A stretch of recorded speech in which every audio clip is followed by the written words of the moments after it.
Yeah, my intro's not good. Didn't get my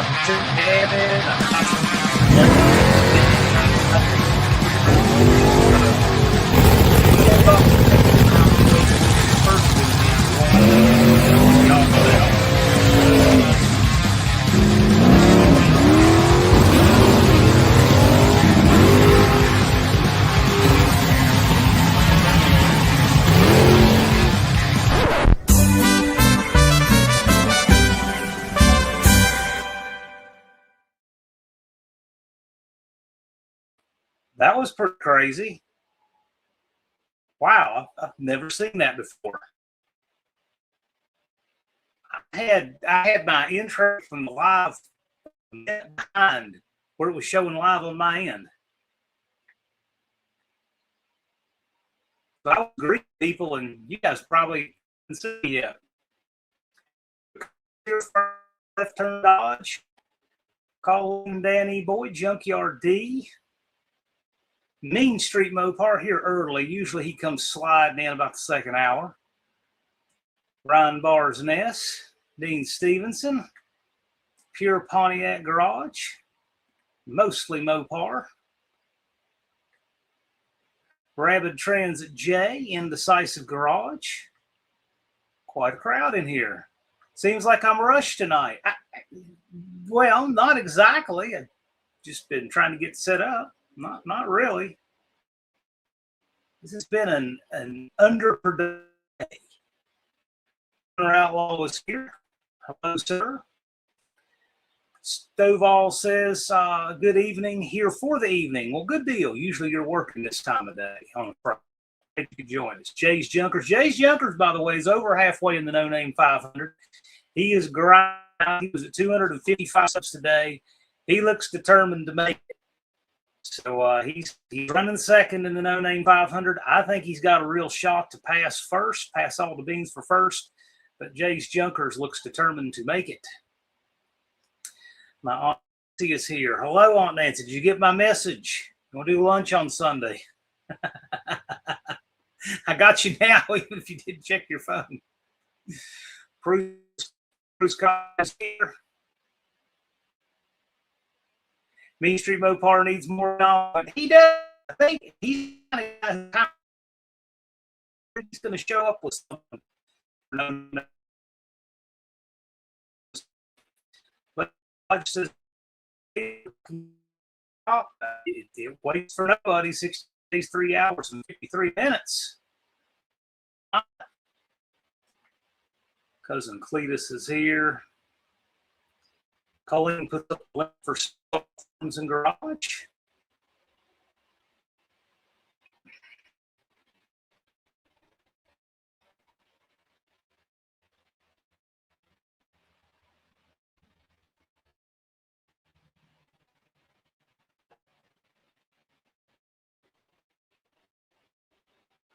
Drop my resolution down. See if I can be a little happier.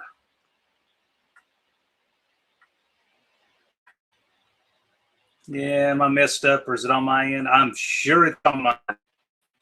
And my internet is horrible. Although I did make some progress on that this week.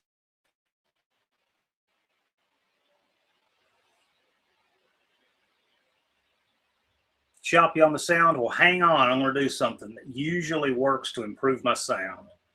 I'm going to do this on purpose. 25 people don't need to tell me I went anywhere. Give me just a second.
let's switch over.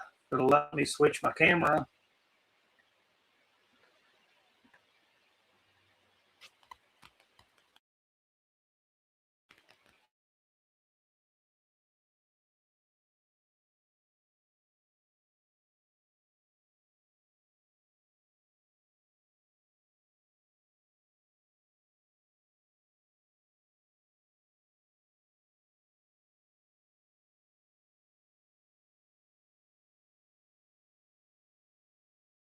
I'm going back to my computer cam, my very inferior laptop cam. Ugh.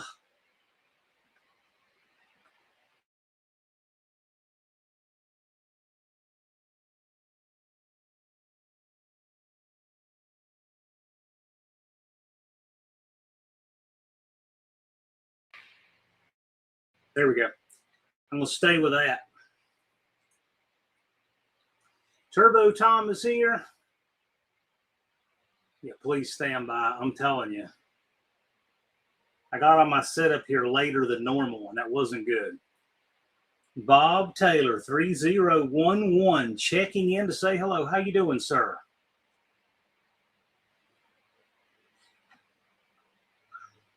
How far are you from Bowling Green? I figure you're not that far. Unfinished project, 10 Saturdays until the No Name Nationals in 2026. It sounds about right. Mostly Mopar put 430 miles on his tow rig, moving his son back to school for senior year. 18 miles per gallon. Very nice. I'll probably get that in the van now, because I had 16 and change, and then these new carburetors, it's much easier on gas. I love the thing about that new carburetor is that it just destroys all these dumb arguments about carburetor size and all of that. I went from a carburetor that was about 350 CFM to one that's 800 CFM. More drivability, more power, more fuel mileage, better cold starts. It's better in every single way. And it's an 800 CFM on a 318. I mean,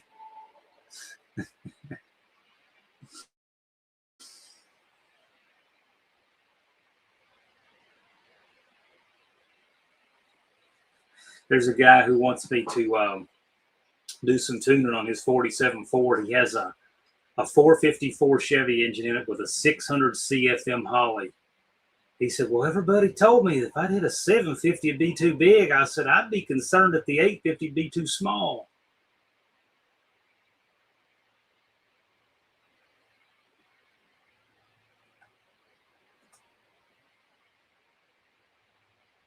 Left turn Dodge. I put 400 on my tow rig a few weeks ago, pulling a loaded 24-foot, 8 miles per gallon. That sounds about right.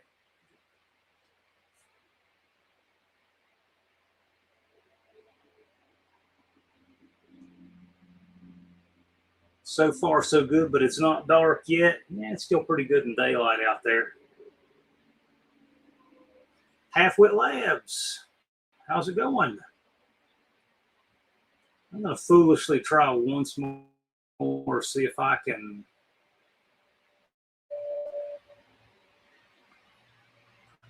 Nah, I can't bring over mother camera. I think I messed up my settings right from the get-go, and that's what's messed up my primary camera. But this is okay. As long as you'll have decent sound. Halfwit Lab's been rebuilding a Jeep. There's a lot to be done. You know, I need to put frame caps on Dad's Jeep. It's got some pretty rusty spots where the shackles. Actually, it's even worse at the front of the leaf spring to spring eye. And as bad as I thought it was, my friend Ben, I put up a short on his frame rail. His frame rail on the driver's side is so bad, it's going to be hard to even weld to it. We really should just back half that frame. Would be so much better, but he wants to do caps. I'm like, it's so bad, it's going to be hard to even weld the caps to it. There's nothing even there to weld the caps to hardly. So I don't know. We'll have to figure it out. And they don't sell the right frame caps for this truck. They're like cut right where the shackle, not the shackle, but they're cut where the spring eye is. And that's the worst part of it. So there's a cut right where we need the most strength. What I wish is that they sold a piece that went from the center of the frame rail to the middle of the rear axle. That is exactly what we need. And I could cut that spring eye off and put that piece on and locate it, weld it in. That would solve it. And that would solve it for most of those trucks in the pictures I've seen. That's the piece they should make, but they don't. So I guess they figure anybody who really needs that piece should be transplanting at least part of the frame anyway. I think that would be less work. Take the bed off. I mean, really, the only extra work is taking the bed off. But man, you can get everything so much better and be a lot less welded. You can do the back half behind the cab mounts. But it's strange because those old Fords, like from the 70s, the cab mounts would just turn to just rust garbage, just completely gone. And then the only part of the frame that was affected was where the bushing for the cab mount sat. So when I did them on my friend Jonathan Reed's truck, the bushing rotted the frame out completely where it sat. And so I had to put some plate in there, weld that in. Then I had a strong place to put a new bushing and then the new cab mount. It was a lot of work, but it was okay. This 2004 Ford, the cab mounts are fine. They're solid. The frame that they go to is gone. We'll get it. I read that the 2004 to 2008 Fords were really bad for frame rusting. I can confirm this one sure is, but we're going to figure something out. We can make it a lot better. Rabbit Transit J said they shouldn't have started boxing everything. Well, boxing definitely makes it worse. I think they could make it a lot better if it was boxed, but it was open for drain holes, and there's things you could do to make that better. But yeah, if they did a C channel, oh, it's a box frame. Of course, C channel would be a lot easier to fix. It's a box frame. And Jeep frames are boxed, and they're always terrible.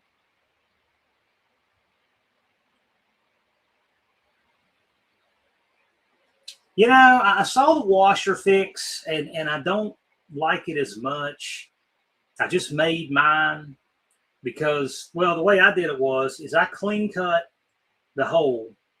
I put a piece of plate underneath of it that was bigger, welded that in. That way, when I dropped the piece in on the top, it was flush. Welded the channel, ground it flat, hit it with some paint. You can't even tell we fixed it from the top. It was a good fix. It wasn't bad. It'd be harder if it were to rust all the way over the sides, but that's not what they do. Halfwit Labs, I got lucky with the frame on the Jeep I'm building. Where are you in the country? The thing that killed Dad's is his was a shore patrol vehicle. So it was run on the beach for the first 13 years of its life. It was full of beach sand and seashells and everything, and it destroyed that frame. Got a lot of body mount rust and stuff on it. The top is getting really janky. I got to do a lot of rust repair on that thing.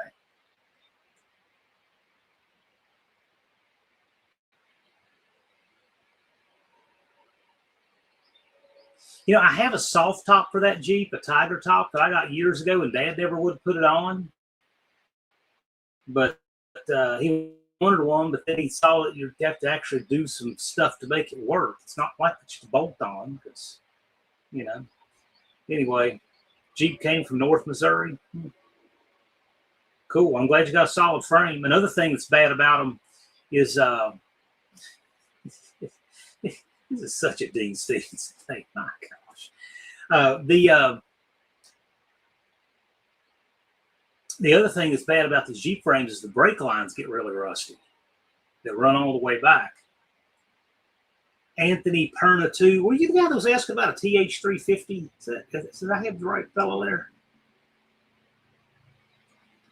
Unfinished project. The 2022 F250 I'm familiar with has a C-channel frame. Well, the 2004 to 8 is boxed. 150, it's definitely boxed. Dust Devil Brian, howdy. Yeah, Anthony. He was asking if I could do a 350 for that transmission build offer, and unfortunately, no, because that's just not how I'd package that up concurrent with what I was doing that week. So.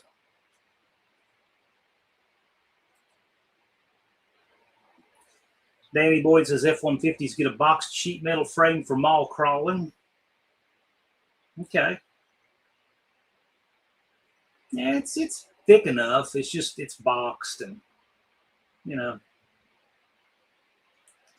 I don't know. On that frame of his, I just reached in there and was just pulling huge chunks of rust out on the passenger side, and wet mud all up in it. It just never dries out. So you can see why they rust and rot out. You would probably, and I'm not advising anyone to do this, but you probably would be better off on one of those trucks brand new to just cut the whole interior box side out of it and throw it away to start with. Because in 10 years, you're going to have less metal than that in it anyway, and an uncontrollable rust problem. You probably will be better off to do that just right from the start. Halfwit Labs says that the pillars where the windshield were attached were rotted, and under the roll bar attaches behind the seats. That's it. That's very solid for a Jeep. Dad's is pretty rough. I'm never really going to try to fix the rust on it, but I am going to have to put some frame caps on it. Going to have to do something for body mount. One of the body mounts on the driver's side is just Bluetooth. Drill drain holes. It has holes on the bottom. They just aren't enough. They plug up with mud and rocks, and they just don't. It's not enough. It isn't enough, man. The Jeep is like that too. There's plenty of holes in the bottom where things could drain, or just don't buy new stuff. That actually is my solution personally. Yes. I put up a post on my community tab of a guy. He bought this Volkswagen Jetta, this modern one, and apparently it's got the big screen in the dash and all this, and he had some kind of Wi-Fi update that you can do, you know, over the internet, and then a bunch of features stopped working. The dealer said it was pre-existing, and I'm like, why buy that garbage? My gosh. He said his infotainment system, half the features didn't work after he did the update, and it was going to be $1,200. You want to be sympathetic because of what he pays for the car and pays for all this stuff and doesn't get it. But on the other hand, it's his fault for buying the stuff. I don't want to own anything like that. Nothing.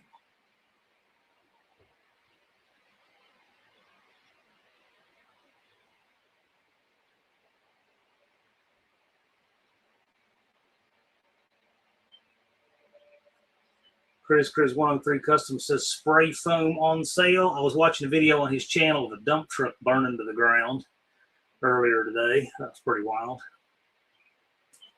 Unfinished project said include cleaning it out once or twice a year with a garden hose as part of your general maintenance is obviously out of the question. Yeah, there's people who won't do that. Okay, you're talking about one in thousands of people would actually do that. Dad did it religiously. It didn't help. His was just as bad. Dad was always blasting water in there. And when I told him what I thought was even better than blasting the water through there is blow some high pressure air through there just to dry everything out. I think that would go a long way. Cleaning it out with a garden hose twice. Nobody's going to do that. Well, one guy will do it. You'll do it. Dad would do it. Most people won't do that. Updates are never a good thing on any computer. When I see a computer update, all I ever think about, I never think about, oh, we're fixing this miscellaneous thing, or, oh, well, you know, maybe my system needed. I never think that. I'm like, okay, is this going to be the one that crashes? Let's hope not. Let's wait until all my work is done for the day and all of that, because it's always big cross your fingers, going to mess something up. That's all I ever think about with updates.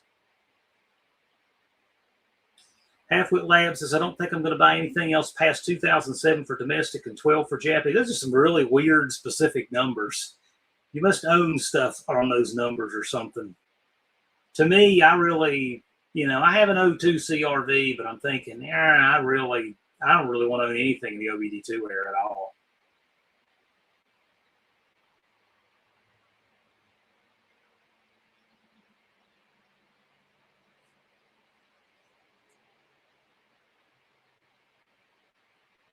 Several, yeah. Yeah, I am so out on all this modern electronic stuff. So out. Firmware upgrade alert, yeah. You know, that stuff just works as long as they want it to. When they decide you've owned your car too long, it's done. There's nothing you're going to do about it. I don't want anything like I was watching some video on the CVT transmissions. Who needs any of that? Dust Devil Brian says, if you want a big touch screen, you can buy aftermarket radios like that, and it's not tied into every electrical system. And that would be the option. If you want, he's exactly right. If you wanted that, that would be the thing to have. It's all that CAN bus stuff where it's all tied together. It's a disaster. I would not own anything like that. Think about too, a lot of people, live paycheck to paycheck, and a lot of people live lean. And well, usually the paycheck to paycheck are not living lean. That's why they're paycheck to paycheck. But I'll tell you, a lot of people cannot afford to just one day your car is working perfectly, and the next day, boom, something's wrong with that big screen, and all these systems are affected. You can't even drive the thing, and it's going to be $1,200 or $1,500 to fix. And that's the reality of those. I think that would be just too dangerous to have chance that your car could just be down and ransomed over that much money at any time. But if you have that big screen and all those interconnected systems, that is exactly what you have. That is a huge reason why I have no interest in owning one of those at all. Chris 103 says it's updated and made the skip add button oval instead of rectangle. Now 30% of the time your finger misses it. Thanks, Gen Z Nobody. A lot of these people that do the electronics are they answer questions never asked and give us solutions no one needed. Thumper says, I don't want any big screens and nonsense, no updates for 6-year-old cars. I'm right there with you. Levi says, I'm one starter wire and finding a pump for my fuel drum away from starting that truck, and the pump's missing and I can't find the wire. Okay.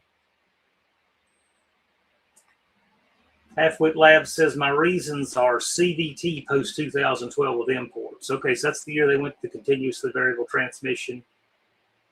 EPA on domestic laws changed in 07, took effect 08. Yeah, I guess they were already way too modern for me by those years, but everybody can draw their line in a different place. Left turn Dodge likes his 2011 Ram, but misses his 72 3/4 ton 2-wheel drive. It was great, but needed more top end. With an overdrive trans, it'd be a great truck. They make them. They make them. Kill loader video coming soon. Oh, I want to see that. Is it kind of what it sounds like it is? Like a loader version of the Killdozer, kind of? Danny Boyd says updates for 60-year-old cars from out of the middle. Exactly. Anthony Pernis has a 351 Windsor with a 2100 carb and a spacer for the PCV fitting, and I keep getting vacuum leaks. You have a trick for milling it at home? Milling it? Was just not flat?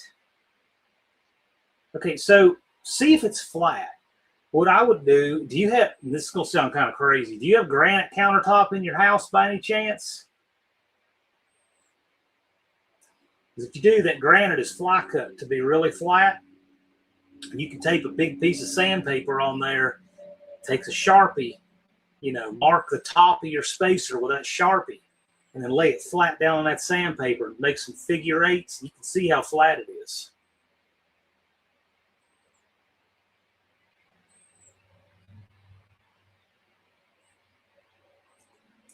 Cousin Cletus has a car with 84,000 miles, installed a set of tires and replaced the cabin air filter. No issues at all.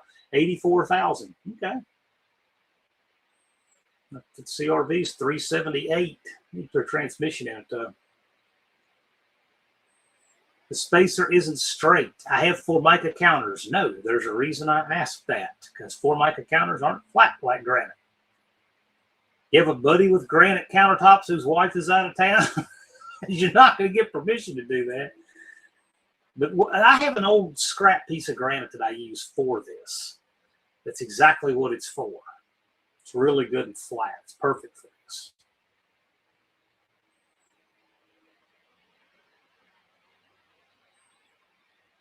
Cabin air filter. What's that exactly?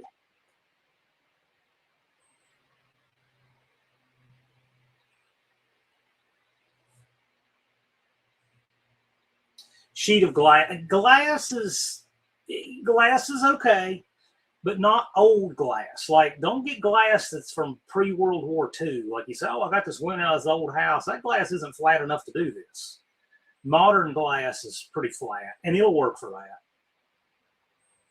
But again, you realize with glass, better chance of breaking it under your hand. But yeah, you can use glass. Just use glass that's made in the last 30 years or so that's nice and flat. And of course, be super careful with glass. But yeah, you can use glass for that.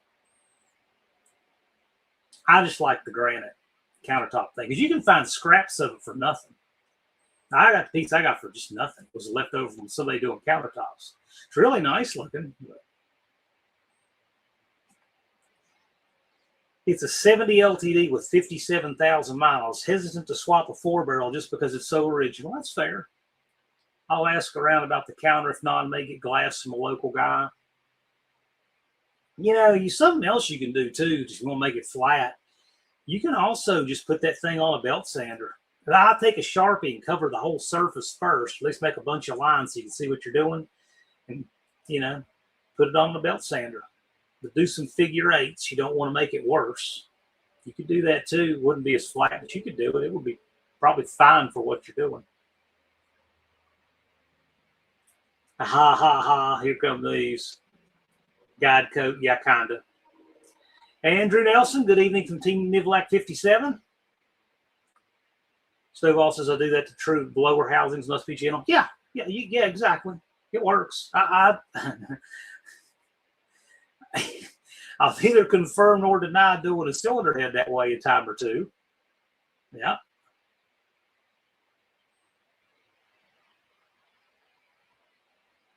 The head on Dad's Jeep, which I did not do that way, it was 16 thousandths from one end to the other. That 258.6, 16 thousandths. So no, I didn't do it with that. But a little 4-cylinder head on the Hyundai Excel, absolutely.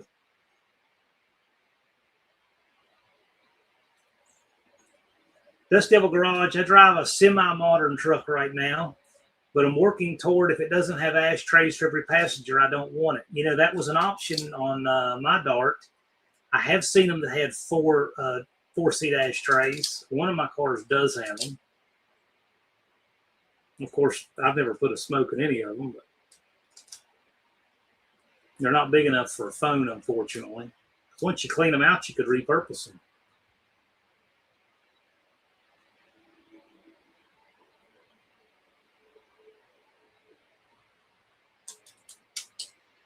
Boss Barn 429. I believe that's Lout Burns, pretty sure. Can you imagine? Go in to Harley Davidson, go get sandpaper, go to the kitchen department, grind the adapter on the countertops on display. Yeah, I could see that. It'll be, yeah. I mean, it could be worse. I mean, you could be test driving some of the plumbing fixtures on display, right? You have to go over better than that. Danny Boyd, my 2005 Mustang doesn't have ashtrays. Yeah, that's one modern thing I'm glad for. Halfwit Labs had a car in college that was an ashtray. That's reminding me of something right now, but I'll be good. Any of my buddies watching this are going to know exactly what I'm thinking of.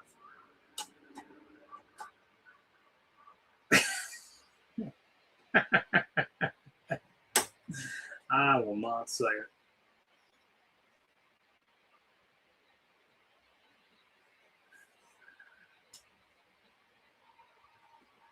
Boss Barn 429. What do we have in the thumbnail there in that Mustang? Is it a 69, that Mustang in the picture? Or 70? It looks like a 69. Cop Car Steve, wanted to holler at him. I saw him come in here.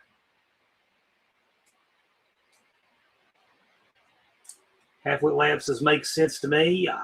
Okay, whatever makes sense, that's cool. 429, I would assume. Indecisive Garage used a fresh cut rotor to clean the deck on a block. Yeah, that makes sense because the fresh cut rotor is going to be true and flat. Yeah, that would work. Makes sense.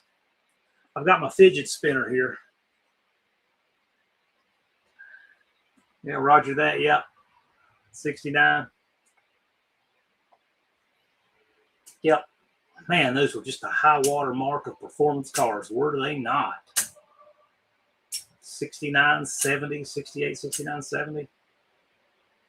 Great years.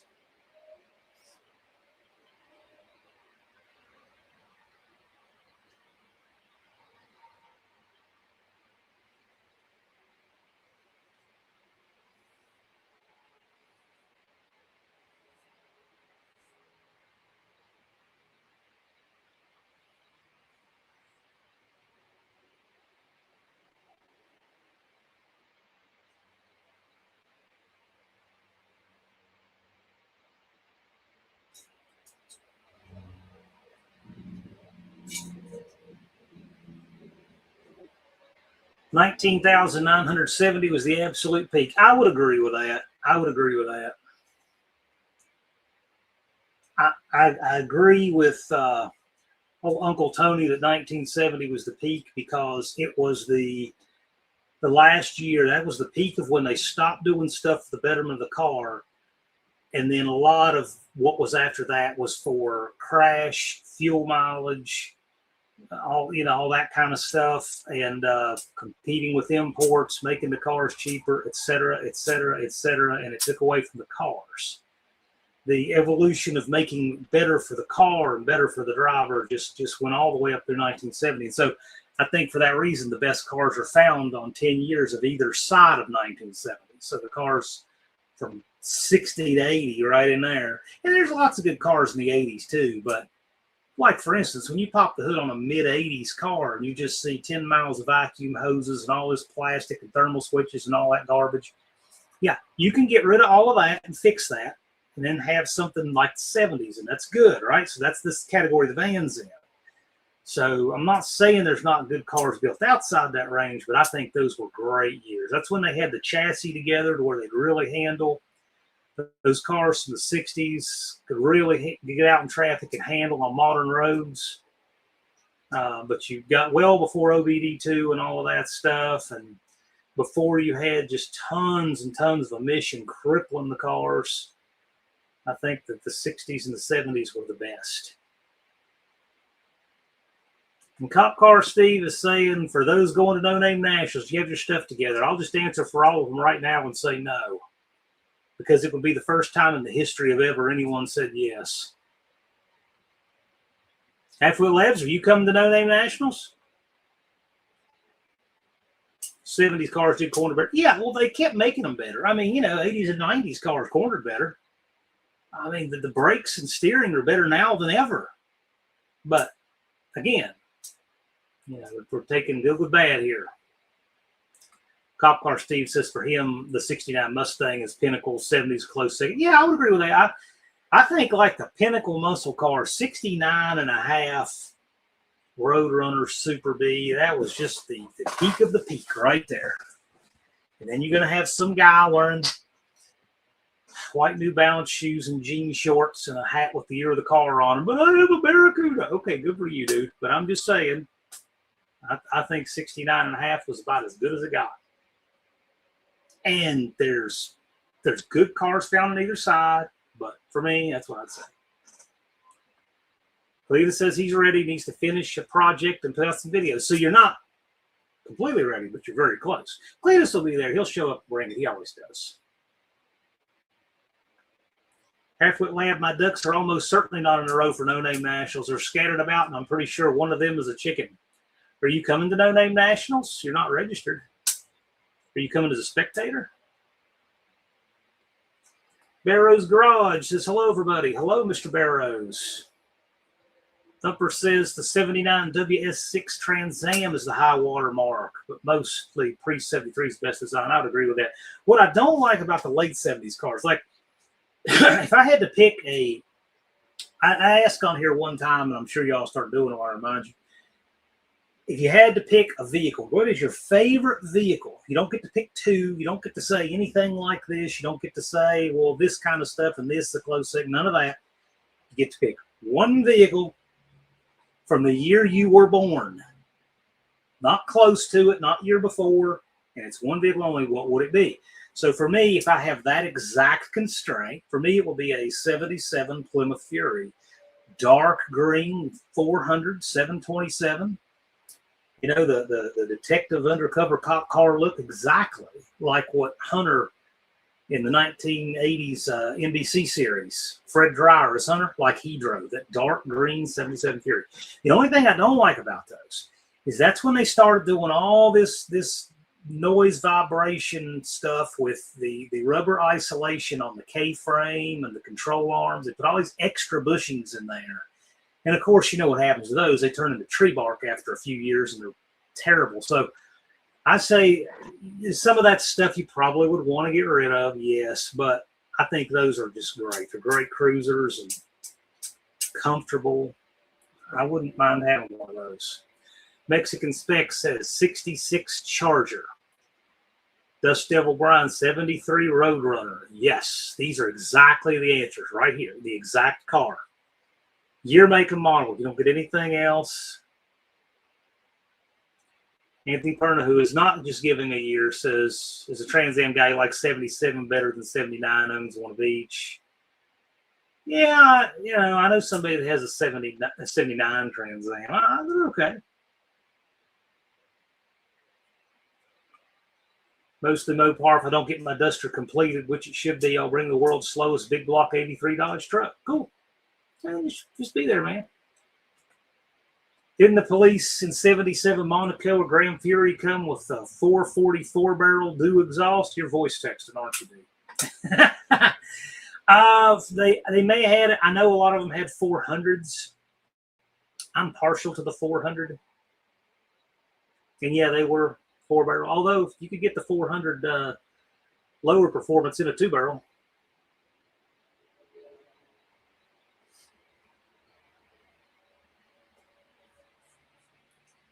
Thumper has 4 79 Trans Ams, 2 WS6 79 Formula, WS6 4-speed 301 car. Okay.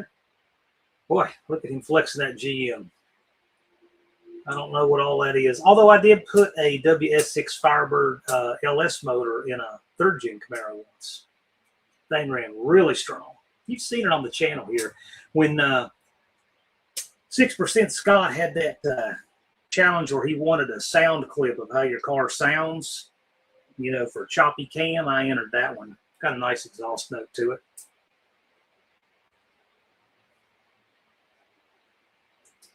Left Turn Dodge says it would be torn and said, no, stop right there. Stop right. That doesn't work. You got to give us one. You got to give us one. You can't. I proactively said you can't do that. Johnny C, 62 Biscayne. It's good that you got 2 finalists, Chris, but you only get one. Because think about it. I just said a 77 Fury, right? Do you not think I like a 77 Dodge truck? Yeah, man, those are super cool. The 2-wheel drive long bed D200, what is not to like about that? I think it's great. I mean, it's good that you got more than one car. Although for 77, it's not too bad in my case. Now, if you were born in, say, 1969, man, you had just a pick of everything, right? See, they would have it harder. Cop Car Steve said in Canada, the Royal Canadian Mounted Police have 440s in their Monacos. Cool. Anthony Perna said, if I had to choose for my birth year, it'd be an 85 Cutlass 442. Nice. I'm probably the only guy not crazy about a Grand National. I'm good, but see, that's why we asked the question. I really like that. Barrows says, favorite vehicle of his birth year, a 73 F250, 4x4 manual 460. Yes, I like that answer. I like that answer. Did 460 come in that from the factory? Because Dentside Depot said those were 2-wheel drive only those years, I thought. But I don't know. I'm just going by what he said. Guy's got a really cool channel, Dentside Depot. If you haven't checked it out, which I'd say most of you in here have, a really cool channel. I'd like to have him on this show, actually. I know he's in Pennsylvania. I did email him once. I'm going to reach out to him again. I'd love to have Dentside Depot on this show. I used to have a lot of interview guests. I haven't had as many recently. But those of you who go to Dentside Depot, let him know that we'd like to have him on here live sometime.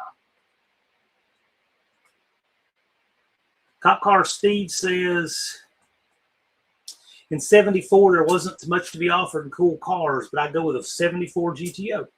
Very cool. Mexican spec, I had 2 of those, not the ladder, New Yorker, yeah. 300 4-door. Dust Devil Garage. Ducks in a row for No Name Nationals. I don't even have ducks. I have rabid squirrels, and they're everywhere. We have rabbits. This is the year of the rabbit here. My gosh, I've never seen so many as I've seen this year. Never. Indecisive Garage, 60 Ford Falcon. I like that. I like that a lot. And that was the first year. 60, right? You know, 60 was kind of a neat year. 60 was the first model year for the Falcon. It was the first model year for the 170 Slant 6. It was the first year for the 904 Torque Flight, the modern aluminum case 904. Yes, they did have an iron case before that in the 50s, but the first modern Torque Flight was 1960.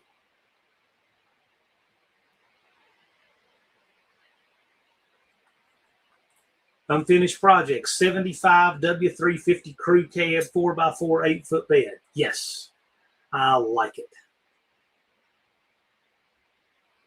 Mostly Mopar. For my birth year, I wouldn't mind a Charger. Well, you just told us you were born mid-60s and up.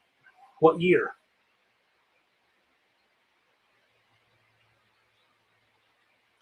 Left turn Dodge. Those are a donor car these days. I missed his. Wife loves her 81 Corvette 4-speed silver tops. Yeah, okay. Is she an 81 model? I know you're definitely older than that. 67 Charger. Yeah. You know, those are cool cars. Very nice appointments. I wouldn't question the taste or style of anybody who likes those. I've just never been as crazy about the first generation Charger. I think the interior of it weirds me out even more than the outside. I love the 68. And I'm a Dukes of Hazzard fan. I like the Dukes of Hazzard. Nothing wrong with a General Lee Charger, but I really think if I was going to have a Charger, especially a second generation, I would want a dark 68 like was in the movie Bullet. Love that one.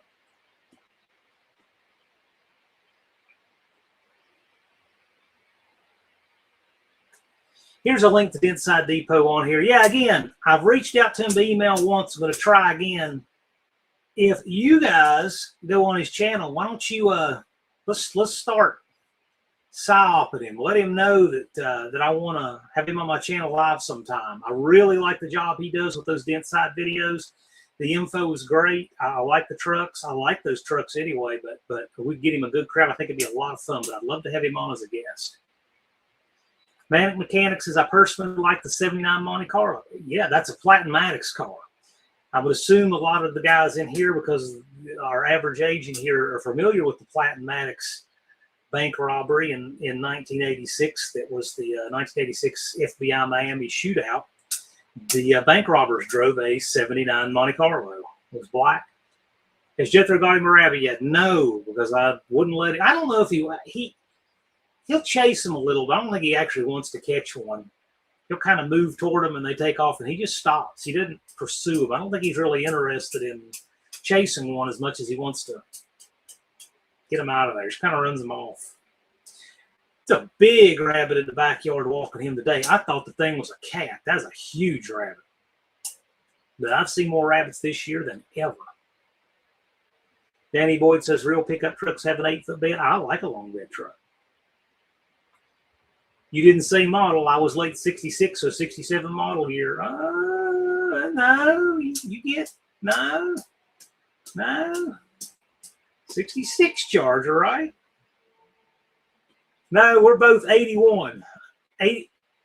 If you're who I think you are, you're not an 81. You are not an 81 model. You might be 81 years old. I think that's about right. If my dad was still here, he'd be 82. So you're born in 40. What did I just do? Just clicked on something. Oh, stupid ad blocker. I thought it was going to take my string. So you're what, a 45 model?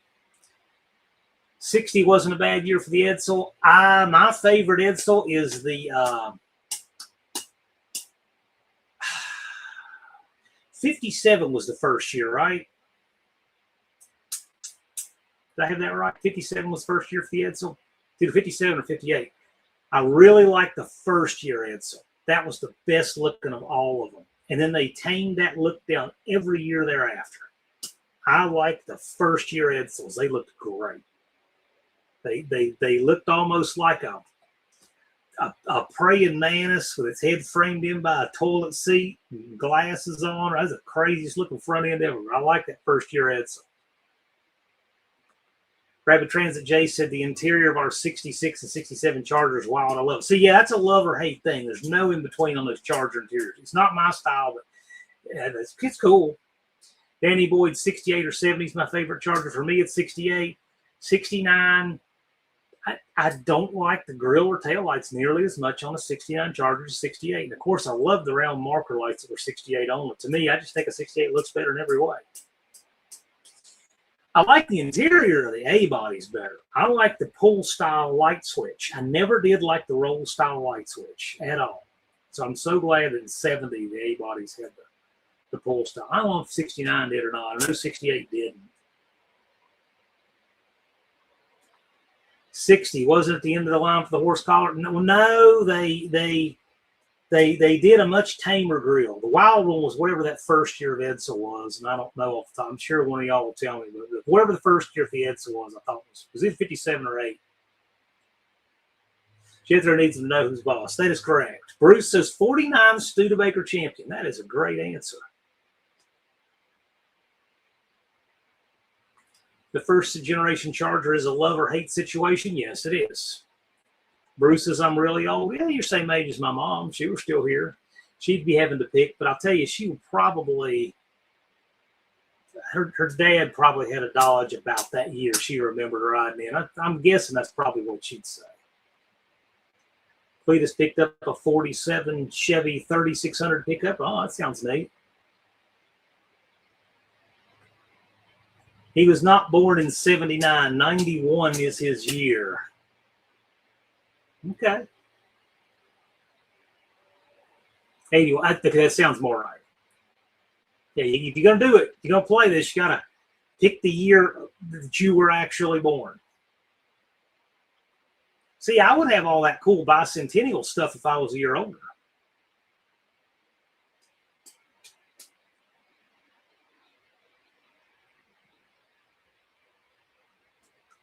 Left Turn Dodge said, I saw a squirrel in the backyard last night. I thought it was a cat. I had a fox on my patio a few days ago. Unfinished Project said next year there'll be more foxes. I had a fox on my patio, and out of the corner, I was washing dishes, saw it out the kitchen window, and I thought it was a cat. And then I got to looking at it, and it looked right at me. I think, that's a fox. And I tried to get video of it, and I got video of it running through the tree line by my fence, and I walked up there looking for it. I wanted video of that thing so bad I couldn't get it. But I got video, but it almost looks like one of these, shows looking for Bigfoot type of video. It's what it was, but man, I saw a bear and a fox in our neighborhood in the same week, black bear. And then I was showing property Wednesday and saw a huge black bear and 2 bear cubs. I was about 200 yards from them. They were on the edge of a field, pumpkin field. And they were huge. Well, the mama bear was. I'm like, man, you want these big cuddly looking animals to be cuddly. I'd love to have gone down there to see it, but no way. That bear was watching us too. That bear was so big. I could kind of scale it off of the height of what was in that field. And that bear was big. I mean, it was big. But anyway, I don't dare mess with my phone and risk kicking out my internet, but I do have pictures of it. I took a little video of it.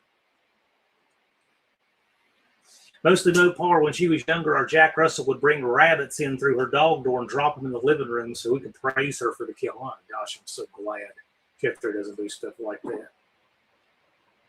59 Edsel wagon, tamed down, Mexican spec had.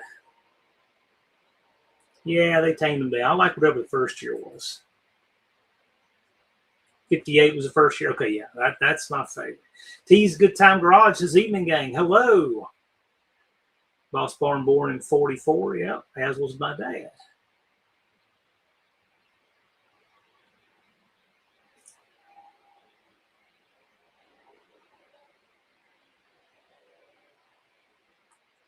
Danny Boyd says if they were born in 41, they'd be 85. If they were born in 85, they'd be 41. Oh my gosh. That sounds scary. You're creating an interdimensional word problem there. Hot Rod Guy Garage says, hey everyone, 68 days and a couple of hours till the best event of any year. It is 68 days, 3 hours, 5 minutes until the 5th annual AHRA No Name Nationals. And speaking of sanctioning bodies, Bruce says, I'm still here, though I'm not sure. Bruce is still here. Danny Boyd, class of 62. T says for 76, I'm thinking of Plymouth Trail Dust Tribute in the driveway. Yes, I like that answer. Ooh, I'll tell you, 77 trailers, that'd be a good one for me too. But like I said, I'm going to stick with my 77 Fury. Cletus was born in 84. Just crazy to think I'm that much older than Cletus. When are you going to have Decon? I typically have him on. We get about a month or so out. I'm going to work on having him on maybe around the last part of July. But yes, I'm going to work on getting Decon, get him scheduled, probably give you guys a weekend's notice. So that's what I'll work on doing. Let me see if I can do a reminder for that. If I can do this.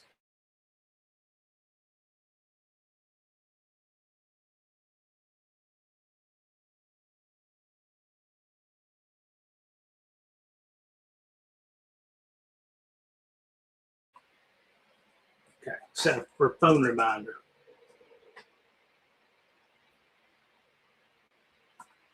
Top Car Steve says there's a guy in Northeast Washington called Full Size Ford, does a lot of Edsel stuff. Good deal. There's people to this day destroy them in demo derbies. Just crazy. Jethro would have showed that fox who was boss. Yes, he would. He was trying to do the same for the bear. The dog has no fear. Big Mike says, good evening, folks. Just made it in from South Texas. Managed to get around the debris from the floods. Yes. Big Mike sent me some pictures.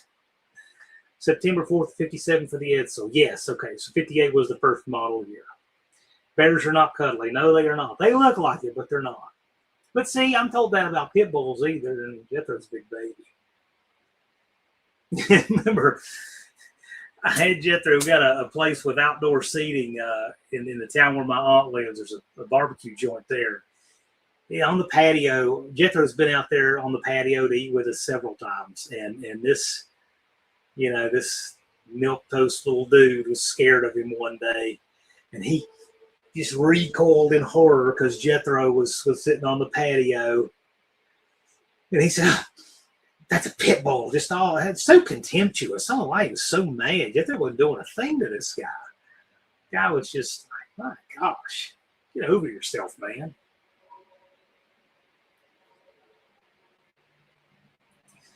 Okay, speaking of sanctioned bodies, so have you guys been watching all of this fallout regarding the AHRA? I mean, I'm not saying a told you so victory lap here, but I was so skeptical of this craziness from day one. My opinion has not changed. I thought it was really cool if somebody was going to resurrect Atlanta Dragway, but the reason I was so skeptical is because, you know, we weren't making any money before. I don't know why, you know, all pouring more money into it's going to make money. It just wasn't. It was all, I just think it was a big racket right from the very beginning. I still do. I thought it then. I think it now. And from what I hear, it's just continuing to disintegrate at the AHRA. They have canceled everything. I don't think anything is coming back. There was never I think there was a business plan, but I don't think it's what we were told. I think it's what I kind of thought it was to begin with. But we'll see. Those tracks have a lot of redevelopment potential. And if you look like you're pouring money into a community to save a track, you're going to get a lot less opposition than if you look like you're buying it to redevelop, especially for something like a data center or commercial purposes. So maybe I'm wrong. I hope I'm wrong. I would love to see. No, man, I'm just a fan with a crazy idea. Great. I think that's great. I want to be wrong, but I think I think that's what's going to happen. Unfinished projects said Buffalo love to be scratched right behind their ears. That one I could test, as I got friends who actually live a few doors down from me who have a farm with buffalo, and they have a buffalo bison meat store called Buffalo and More here in Reiner, Virginia. You want a really good burger, want some bison meat, go there. They do it right. It's delicious.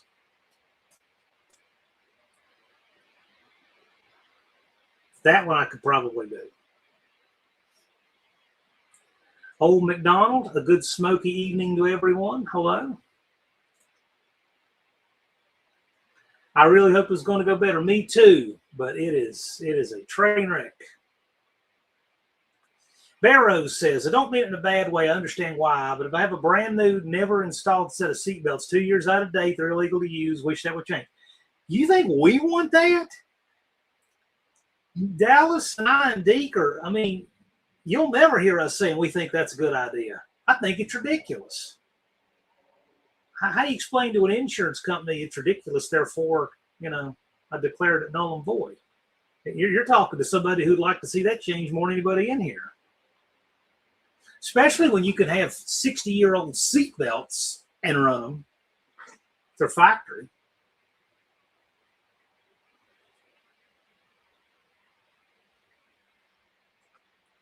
Cop Car Steve, his wife has doggone left me. Doc for 10 days. This is day 6. I got to go get me a pizza. Peace out. Well, you're living my life every day. Although I just make a pan of pasta and eat it for 5 days. Dean Stevenson, AHRA, sell the land for data center, need a broader. Well, that's exactly what,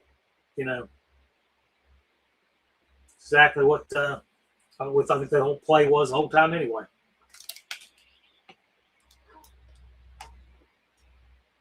Buffalo Brian would argue, yeah.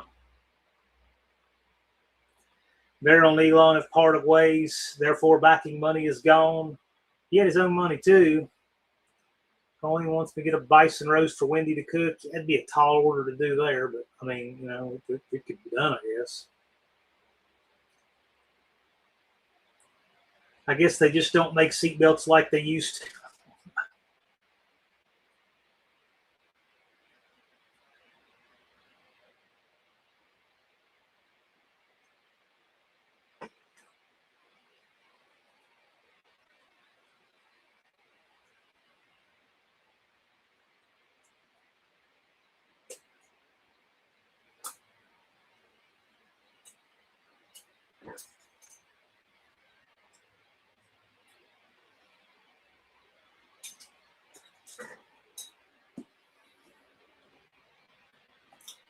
They don't make anything like they used to. This is true.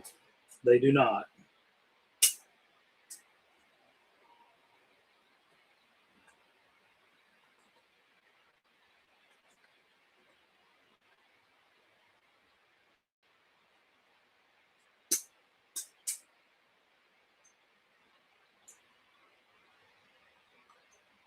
Now, one thing I thought was interesting, I was looking at Indirect Connection Jason's truck when he stopped by for lunch in his big rig here a couple weeks ago. The seatbelts in that truck are just blaze orange, bright blaze orange. He said that way they can see on traffic cameras if you're wearing them or not. Hot Rod Guy Garage Russell says quality's job 10 instead of number 1. I see it, and I see it especially with parts made elsewhere.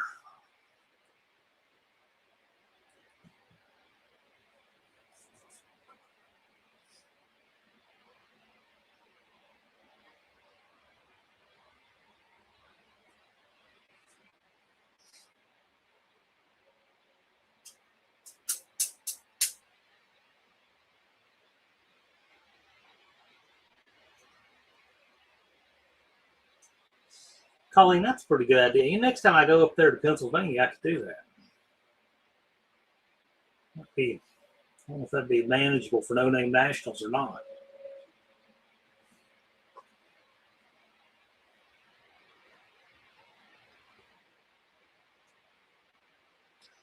Indecisive Garage, Daryl Cuddle and Elon Musk parted ways, therefore the backing money is gone. I don't know anything about that, really. I mean, Daryl Cuddle's very wealthy in his own right. Busted Radio Garage, what's up, No Namers? Howdy, Chris. Glad you could make it. What are the odds looking like you'll be at No Name Nationals this year, Chris? Still looking good? 68 days, 2 hours, 55 minutes out? Colleen says, hopefully with manufacturing coming back, things will get better. What manufacturing coming back? 2 things coming back, 100 things leaving? I'd love to see grand scale manufacturing come back. I mean, that's basically what buried my hometown, was the industry just going away, the demand for coal dropping and everything. Dr. Go, good evening. We're in Princeton right now. How far is that from you? 45 miles, maybe. In fact, I met Indirect Connection in Princeton for dinner here not long ago, this spring. Princeton is one town up about 10 miles from my hometown.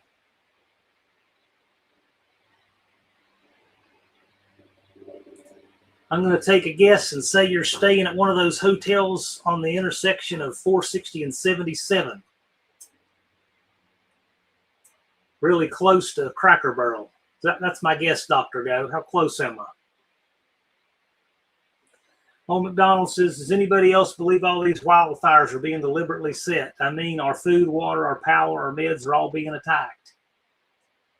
People are so crazy in general, nothing would surprise me. Busted Radio Garage says, we will be there unless I blow up all my junk at Mustang Week in August. Well, if there's anybody who can blow up everything at the same time, it'd be Chris. But no, man, we sure hope to see you. We hope it works out. Stovall says, I'm subscribed to all the No Name 500 channels, just helping everybody out as much as I can. I'm subscribed to all of them too. And if you want to know where all of them are, you can go to my homepage. My YouTube homepage has all of them listed right there. And you will see that Stovall Farms and Garage is running 3rd in the No Name 500. And starting to gain, but time's getting close. He can do it. You will be correct. You know how I know? Because there's nowhere else in Princeton worth being. That's how I know. You want to cruise downtown, you'd be like, okay, 10 minutes later, I see why. There is exactly one place in Princeton I go ever, and that's where I get my glass, residential glass, Mercer Glass. Shout out to those people, good folks. But other than that, there is nowhere else in Princeton I go ever for anything. On rare occasion, I got to go to the courthouse because I got property in Mercer County. But other than that, I didn't lose anything over there. Chris needs to make more smoke than Canada does. Okay. Colleen puts up a link to Stovall Farms and Garage. Dave Stovall, yeah. Busted Radio says, if you're going to do something, be prepared to go all the way.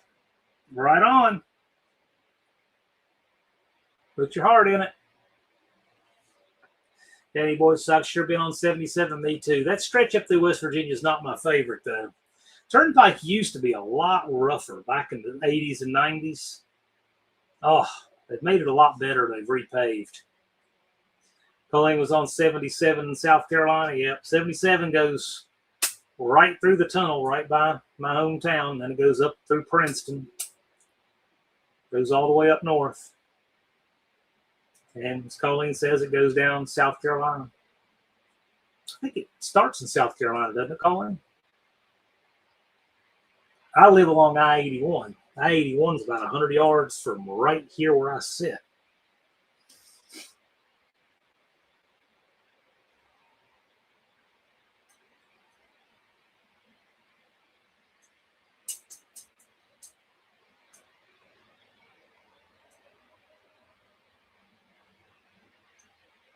Colleen says, I believe so. I want to say it goes from South Carolina to New York. I've driven a lot of it. I don't know. It goes through 2 tunnels, East River and Big Walker Mountain tunnels, you know, and Big Walker, the East River Mountain Tunnel is in Bluefield. So as soon as you go through it, the state line runs the middle of the tunnel. I think 51% of it's in West Virginia, but the state line is the middle of the tunnel. And as soon as you get out, you got an exit right there.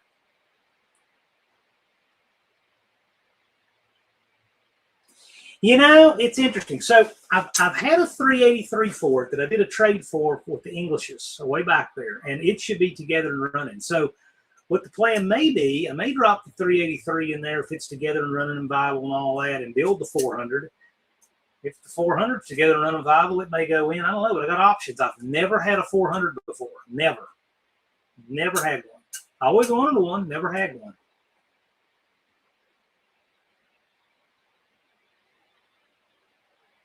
There's one I've been trying to get for years, but somebody's going to enjoy that probably after I'm dead and gone, but I don't know who. Boss Barnes said back in the day, 301 was our go-to north-south road. Yes, when my mom and her sisters were little, they would go on vacation from, well, Bluefield or McDowell County, West Virginia. I guess they lived before that. It would have been before that. So it would have been from the coal country, McDowell County, West Virginia. They would take and go 301 and go down through South Carolina, south of the border, which I think is still sort of open. It's kind of like a dead mall of attractions now. And it was on 301 because, again, they didn't have the interstates. Wow. Dr. Go said he saw a Chrysler turbine car. I don't think I've ever seen one of those in person. Certainly never up close. Busted Radio says it needs a blower. Lots of things need a blower. Colleen says main gate to Fort Jackson's exit 12. So, yeah, well, the numbers, of course, reset every state line.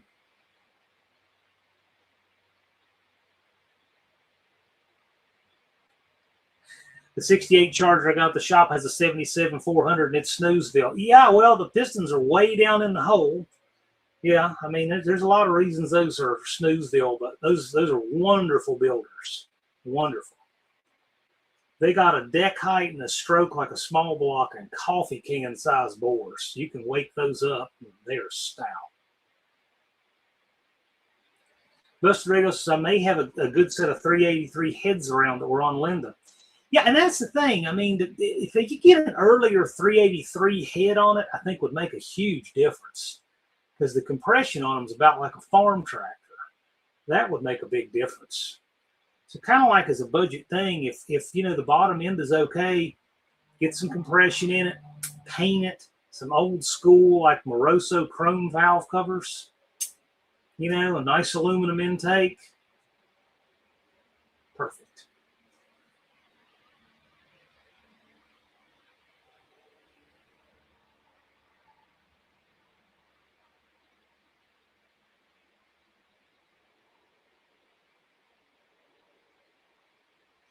NSB Custom Cars. Hello, sir. How we doing? You guys remind me, I've got 3 flat tires on the CRV right now. 3. I think I'm finally going to break down and do it. I think probably this month I'm going to be getting the transmission for the CRV. And I'm just going to do it. Transmission, drive shafts, and CV axles, and struts. Get it all done.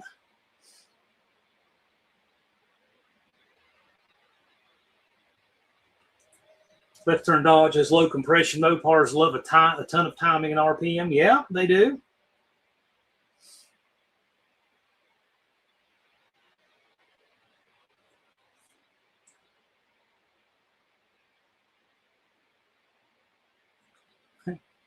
Dan, they may be sitting in the same garage spot as Linda.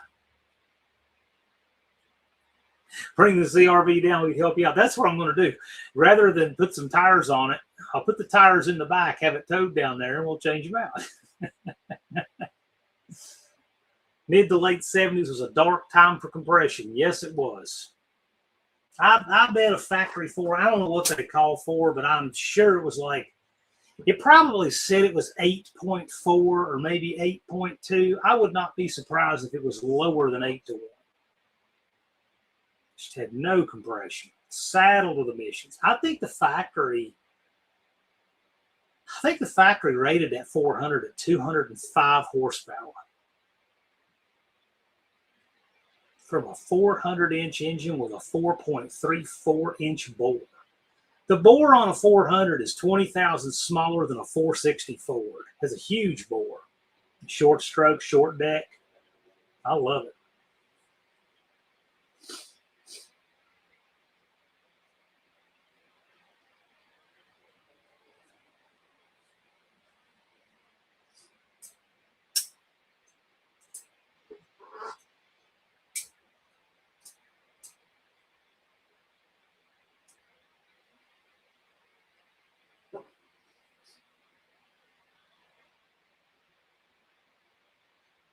Possibly make an appearance at No Name Nationals 26. What is that? What might make an appearance there? That 400, not a chance. That event is a week. Just the event itself is a week of straight wire to wire work.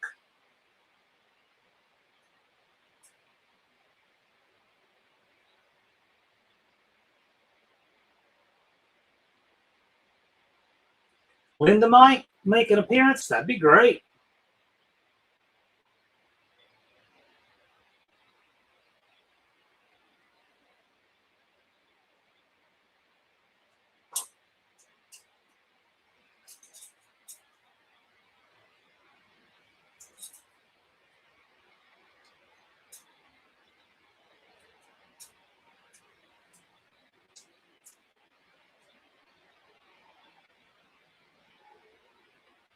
Left turn Dodge, 200 horsepower, felt like a tongue when I put it in my 83 Ram to replace the 85 horsepower lean burn slant six. Oh, I bet it did.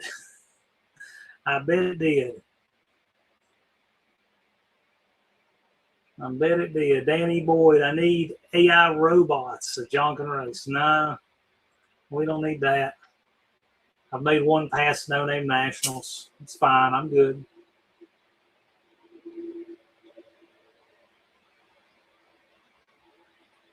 Mostly Mopar. My slow 83 Dodge is a mostly stock 400. That's where the slow comes in, but I do have a button for the shifter that fixes the compression issue. Okay.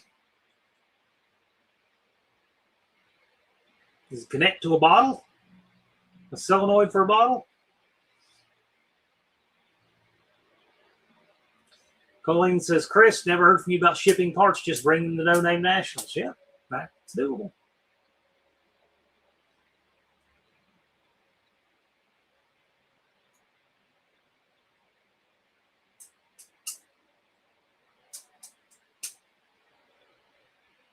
Man, if I got that 400 coming back from Sykeston, I might, yeah, that's what I made the pass in was Mr. Haney. Ran the same time he did too. I didn't leave as hard. I didn't want to take a chance on breaking anything. Cope, on the other hand, he's a wild man. He'll launch that thing with reckless abandon. Mr. Haney's actually bent at least one, maybe two rear end housing. It's been a rear end housing, and it's done some damage to some gears. That truck leaves violent. It's over 4,000 pounds. Yeah, it had a 488 gear. It's on the trans brake, and now it's got a lot less gear. Should be not quite as crazy, but yeah. Mr. Haney's cool.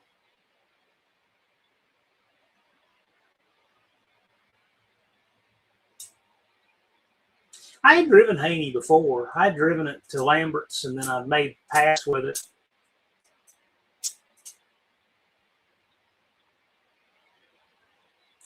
Busted Radio, if you're not using pirate ship, you really should be. You would save a ton of money on shipping.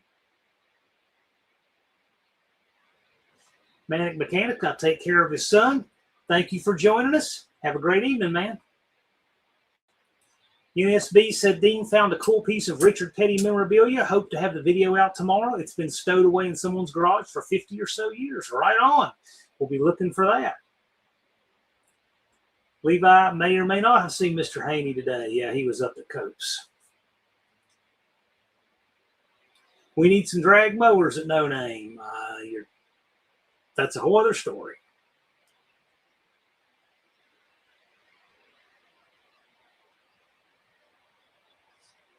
Indirect Connection Jason says, hello all. Howdy, Jason.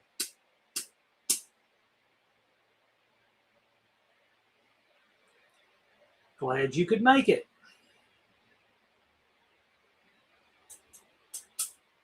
Saw a tanker truck today and thought of you. Chevy Addict 47 says, "What's up, bro? Howdy." Saw him streaming live here a couple of days ago. Looked in on that. Commented on my short with the rainbow over the Sunset Cemetery here a couple of days ago. Fast lawn tractors are a hoot. I totally agree. Dopest Braden says he's having a burger and some cheesy Sonic tater tots with cheese. Cheese with more cheese. Now you're talking indirect and rapid transit language there.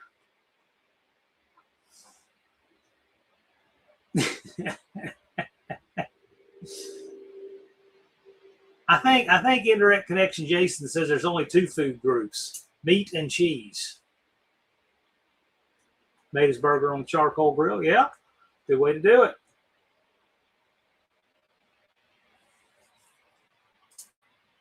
See, it's Wisconsin guys, they like their cheese. They're serious. I do too. Jason and I went to Sandro's restaurant, Christiansburg. Great little spot. Really like that place. And I get their Philly there, but it's so good. I like it pretty plain because the beef and cheese are so good. See, right there.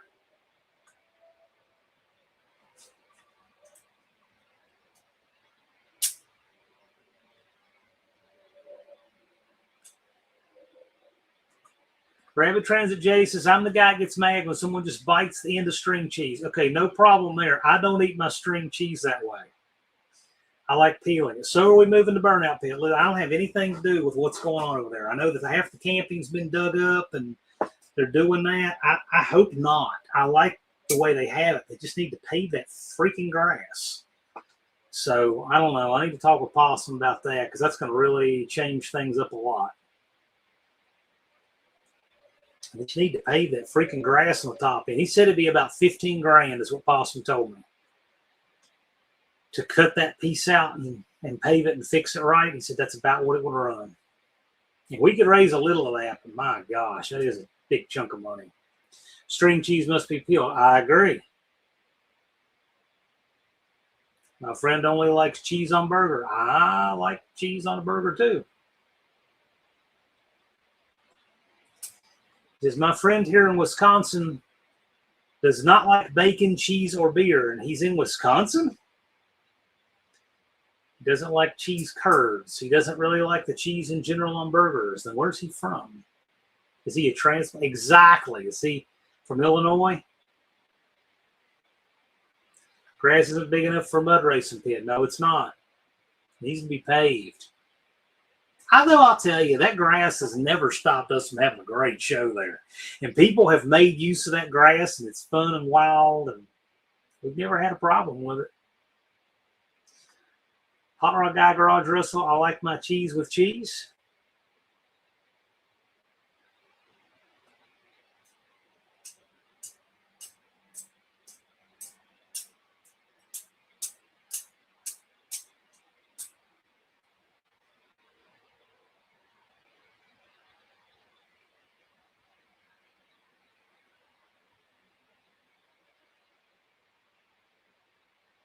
Left Turn Dodge likes pepper jack on a good bacon burger. I like Swiss cheese. That would be my favorite kind. But there's lots of different cheese.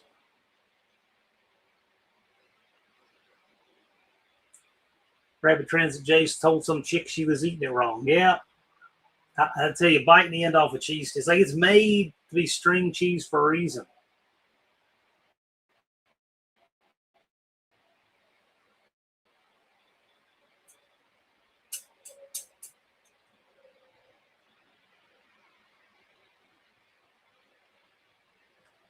Barrow says we could have slow drags, but they wouldn't get much attention. Pop it in gear, can't touch the throttle, and slowest to cross the line without stalling wins.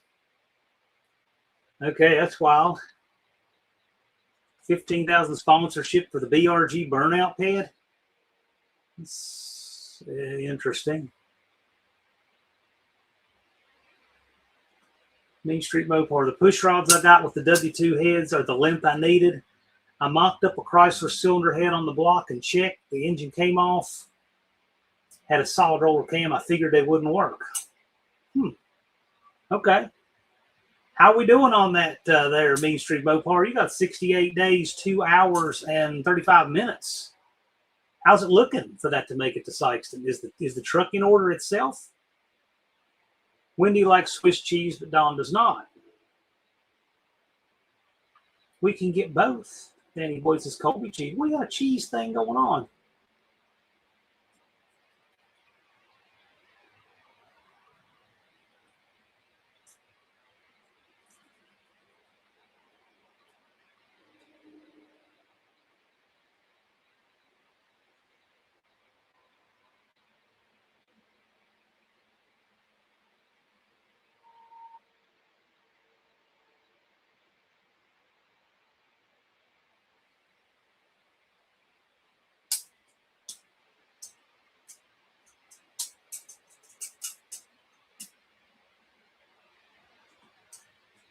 Dope as Braden says, if I ever come to the No Name Nationals, I'll bring some spot out beers you can only get in Wisconsin. Bring some Wisconsin cheese. A lot of people do that. They bring their local delicacies for others to try. Wrong English says howdy to me and the friendly folks of our community. Well, howdy, Ron. Indirect Connection says I'll drive the Freightliner down the track in first. He would win. Hopefully you'll have the engine together and running by the end of July. I'm telling you, I would push for that goal because when you run into things to sort out, you will need the rest of that time. I'm looking for video of you putting that thing in the truck in the next 10 days.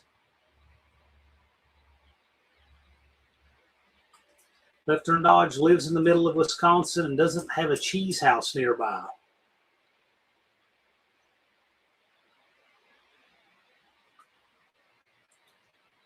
Big Mike's Hookie Barn. My cousin owns and operates a cheese distribution company outside of Kansas City, Missouri. We get to try a lot of cheeses. That sounds pretty cool.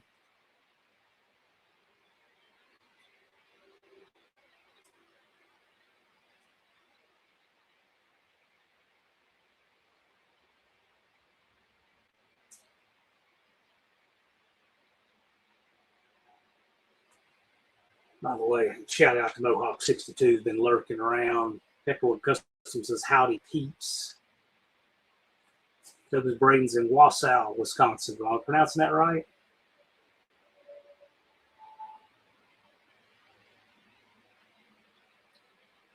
Well, what's not to like? Cheese is good. I put a pound of mozzarella on the pasta I bake. I had some for breakfast this morning. It's good stuff.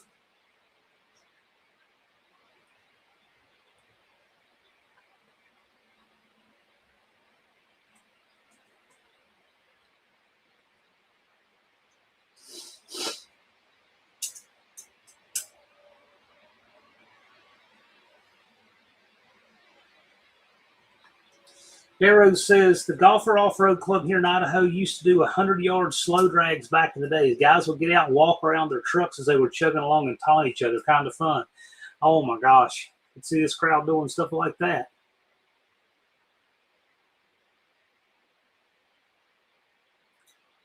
I had to hone the lifter boards. They were too tight. I'm glad you do that. A lot of people check those. Oh, you're going to break in a flat tappet in that thing, aren't you? Danny Boyd says, I usually do a banana and some grapes for breakfast, but I wait till lunchtime. Yeah. Some days I eat before, some days I eat after our morning walk. Jethro and I we walk up to the playground in our neighborhood up at the top of the hill and back. I would do it's only about 3/4 of a mile. I would do a longer walk, but for him, that's it. That's all the walk he wants to do. Then he wants to take a nap. I'd like to do, probably twice that. So what I'm going to do one of these days, I got to think about it and plan it on the day when it's cool enough and all. I'm going to drive, park the van there's a church just outside my neighborhood. Park there, walk back to the house. That'd be a mile and some change maybe. Get Jethro, and then we'll walk all the way to the van because we can walk out the other end of the neighborhood where he doesn't get to go anymore. He loves it. The way we used to get him to take that walk is, you know, my mom would walk him out all the way over there and I'd pick him up. Because he loves to go over there, but he didn't have enough juice to walk back to the house. It's a problem.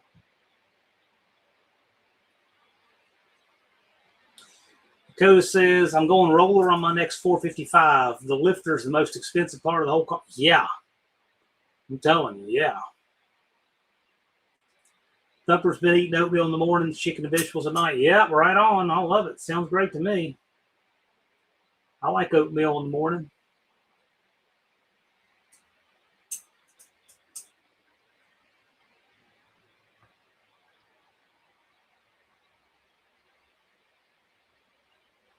Main Street Mopar, I'll have the rotating assembly balance next week. Oh, if you haven't got that yet, I'm not seeing that running in July at all. Hopefully they'll get it back to you on time, though. Wrong English. Long day since 4 a.m. But not getting paid on the paycheck. More work tomorrow, but not getting paid. Oh, man, that's terrible. Faith Van Ark says, hi, hello. Get him a stick to drag home. You'll find more energy. Yeah, maybe. Stovall says, my Freightliner has a double under low gear. I can take the green light, go eat lunch, come back, and climb in the cab before half track. It doesn't sound fun as going fast. Thumper says roller cams for Pontiacs are $500 for the cam. Lifters get more spinny. I'll bet they do. What size is the lifter in that? The lifter bore, Thumper? If there's a few Wisconsin folks going to No Name Nationals and wanted to cruise with others, where's a good place to meet? Faith says, I get my sister 4 kids tonight. Yay. Cool. Jay says that was a terrible way to ask that question. Perhaps.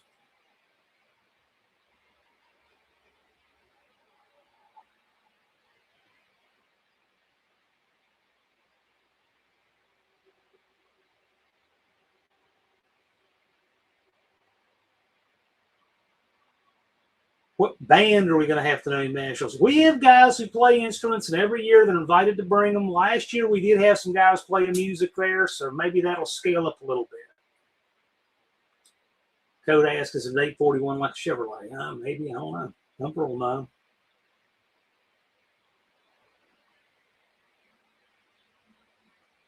Main Street Mopar's going to solid flat tap it. Machine shop gets things done pretty quick. That sounds good. Most of the break-in problems we're hearing about are people who don't know how to break them in. That's the truth of the matter. Most of them are, but not all of them. We definitely have some metallurgy and oil problems and stuff like that too.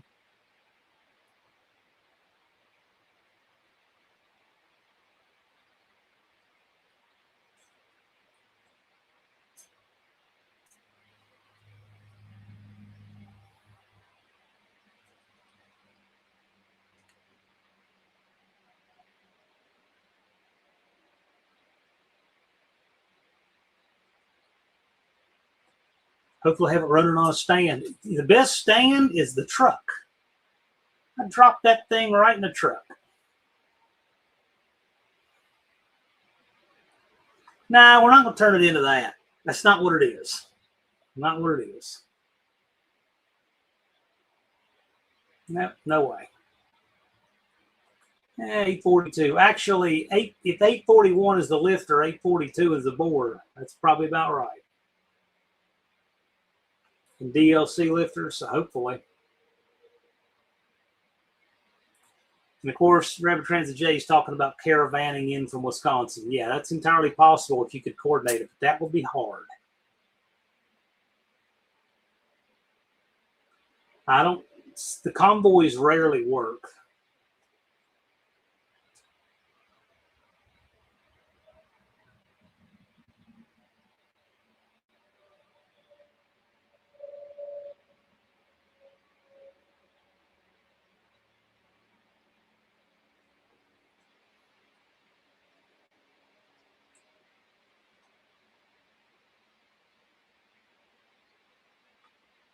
If Ted Nugent has 500 subs, he can come in and register like anyone else. If he wants to play music with the rest of the guys, he's welcome to do so.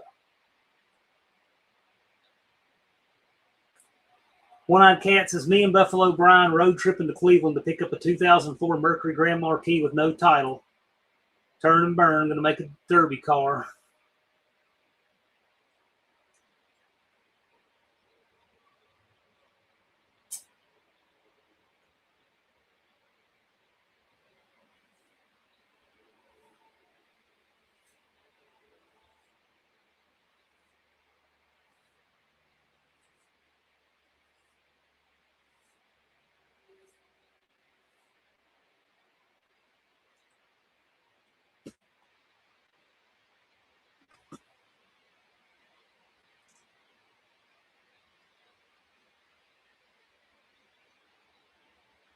Ted Nugent's kind of like the Gary Busey of music.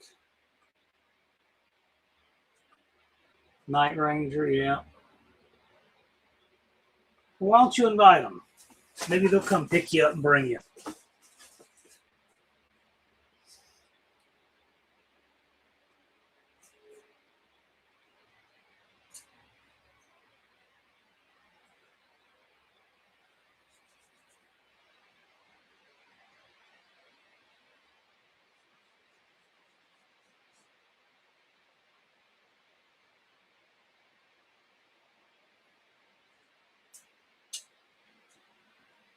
Main Street Mopar wants to break it in on a stand. Trucks are a pain to work on. I completely agree. I just hate dealing with them on stands, but I get it. I do get it. Trucks are a pain to work on. I kind of think a full-size truck might be more of a pain to work on than a van. I hate to say it, but it really might be. Wendy's going to the Demolition Derby next week in New York. Okay.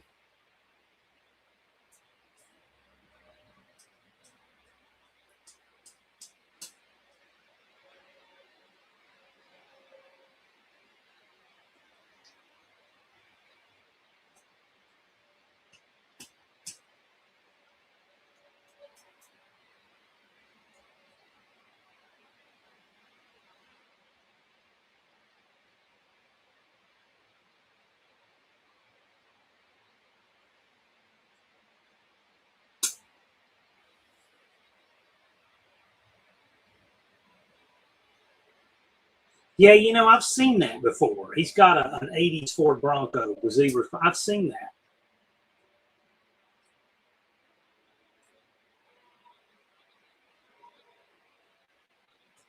Indirect connection. I remember when I could fit in the engine bay of a truck. Now I have to fold myself in half and lose all circulation to try and reach anything. I can hop up in one of those full-size trucks and just sit on the fender and work. I mean, it's okay, but you're still leaning.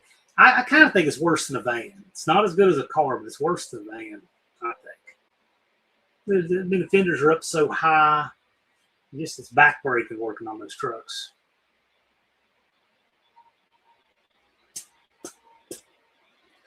Danny Boyd's seen Ted play at Veterans Memorial in Columbus, Ohio.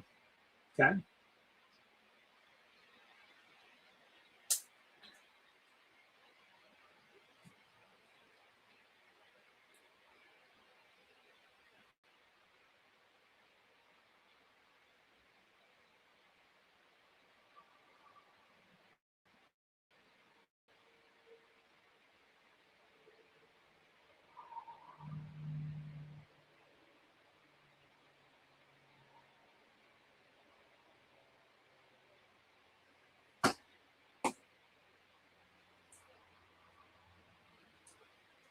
Well, Braden, it's like this.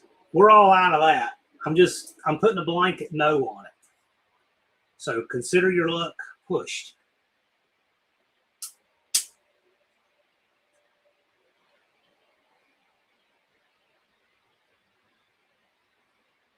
Jason used to sit on the inner fenders of his old trucks, but being a tall guy, I still have to fold in half. Yeah.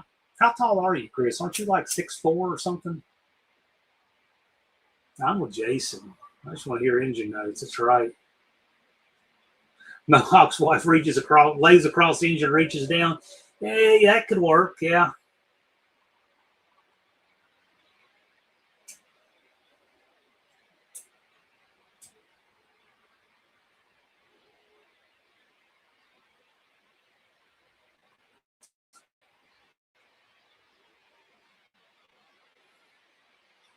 Howdy, Mohawk's wife. How you doing? Used to be I'm shrinking already. Yeah, I get that. You know what's funny is if you look at pictures of my dad and I, we look like we're the same height. I'm 5'9", he's 5'11 and a half. But you look at pictures, we're the same height. It's because his posture is so bad. His posture was awful. But when he'd stand up to be measured, sure enough, all of that was just where his head just kind of dropped down and his shoulders up. He really was 5'11 and a half, every bit of it, without shoes. I don't know how anybody shrinks up that much just to bad posture, but he would. People who have their subs and registered can run any of that stuff. We just don't have classes for it. But if they can run it, they can bring it.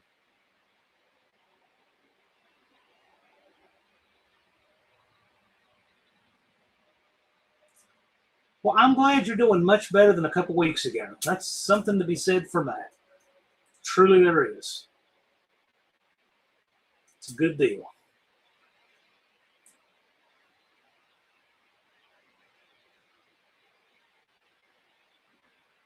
Yeah, it's we got lots of guys who play and they come out. So yeah, check it out. You can hear some of it on different channels. Old McDonald is getting vertically compressed and horizontally enhanced, right?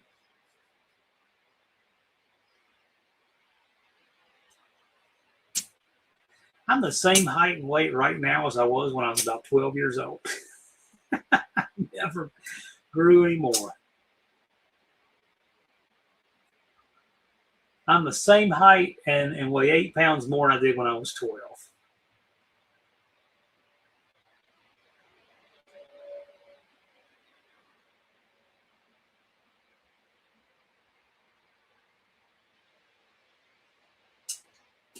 So, Brayden, are you drinking? Are you just drinking? Is that what it is? You're not usually just animated over on Buff and Kim's live streams.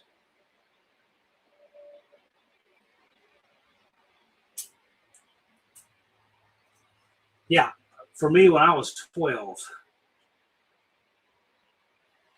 that crazy? They thought I would be a giant, and then I just stopped growing.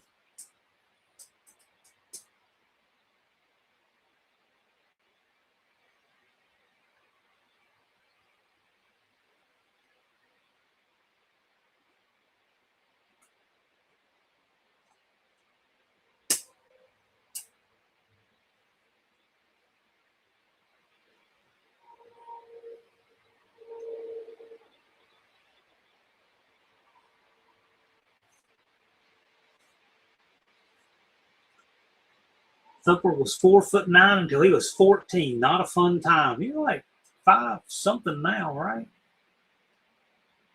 4'9" to 14.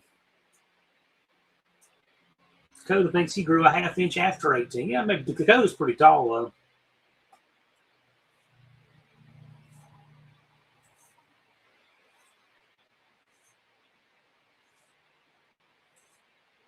Five eight, maybe.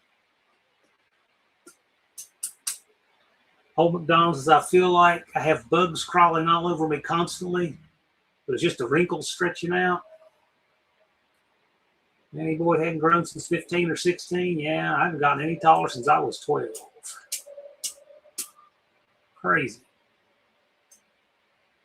Glad I wasn't 4'9" at 14 and didn't grow anymore.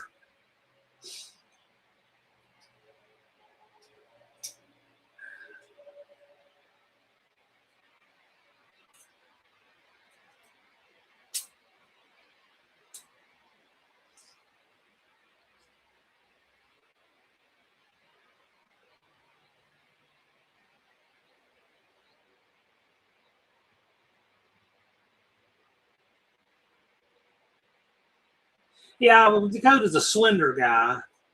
He's 5'10", maybe some change. So yeah, that's about right. But he's slim. I just know he's a little taller than me.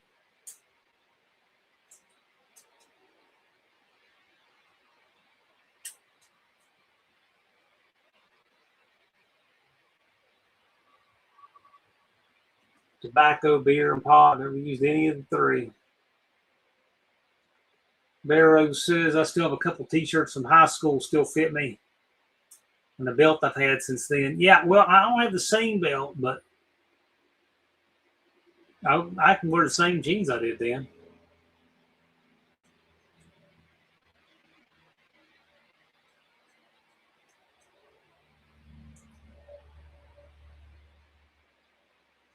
Strange Seekers Podcast says hi. Howdy. Where are you located? How'd you find us? Wendy says her dad was 5'4" and mom was 5'10". Wow, that's an odd combo.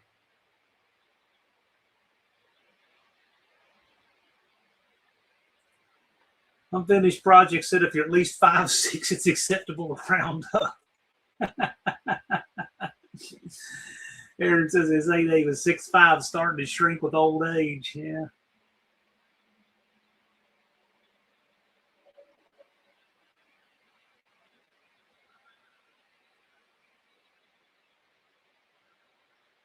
Faith says, me and my dad doesn't talk anymore. I disown him. That's unfortunate. Strange Seekers Podcast says, I'm in the Swiss Alps. Buffalo Campus says, I'm late, but here. Big Mike said, I was a late bloomer in ninth grade. I was 5'11" and a half, but kept growing until I was 21 to 6'1.5". 5'1" and a half in ninth grade. Okay, that makes more sense. Wow. Wow. Gosh.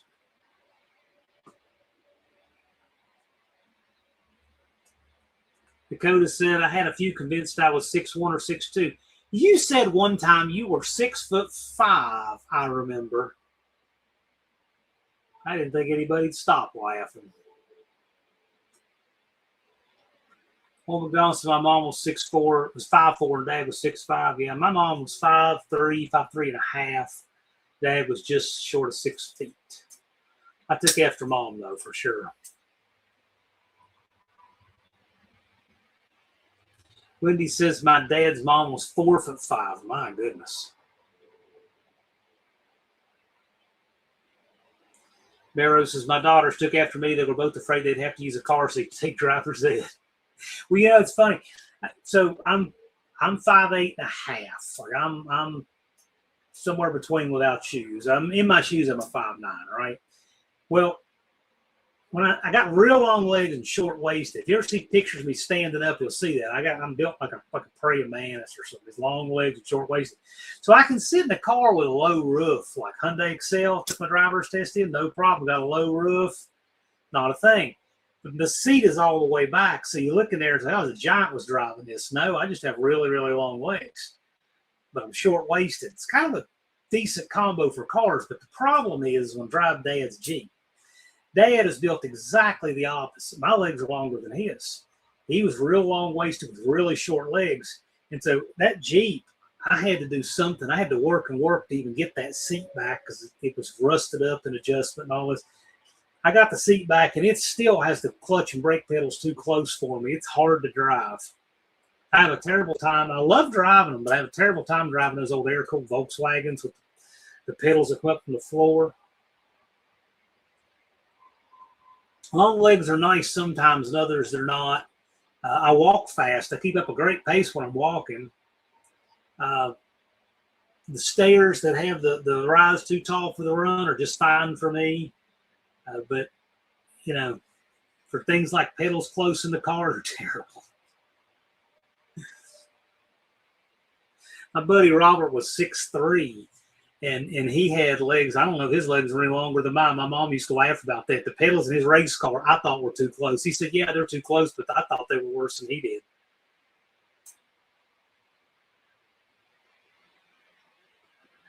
Aaron says, my parents were both 5'10", and his My dad's dad was 6'8". Yeah. Tall people are interesting. Big Mike's dad was 5'8". Mom's side, they were all tall. Yeah. Dakota said, I thought Buff was going to be a giant. It really confused me. Buff he has a big personality. I'll give him that. He's not very tall.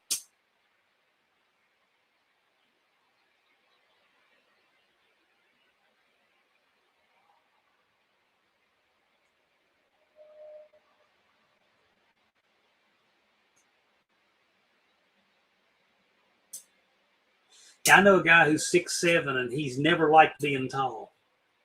He said he'd trade with me in a heartbeat. He'd like to just be a modest height. He doesn't like being tall. And I don't know that I'd want to trade with him. I mean, it'd be fun to be real tall, crazy tall for a day. It would be fun. Strength Seekers Podcast says, my last kit when he was born was 8 pounds, 9 ounces. I wasn't even 7. That's a good sized kid.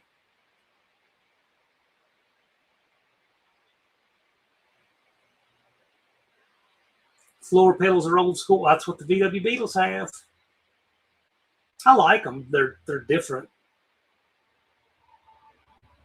I'll tell you the life of me, I don't know why anybody ever liked. And those old Beetles, they had that bamboo package tray that they would put in under the dash. I'm like, why in the world would anybody put something to bang your shins and feet into continuously when you're driving those cars? It's hard enough as it is. I don't think anybody ever drove like that. They look so cool, but I could never have one. Barrow said floor pedals are different to use. Never thought about it till now. Yes, they're different. When you drive one, you realize how different they are. Yep, they're quite different. Quite different. The whole mechanics of your leg is different when you're using a pedal hung from the top than one hung from the bottom.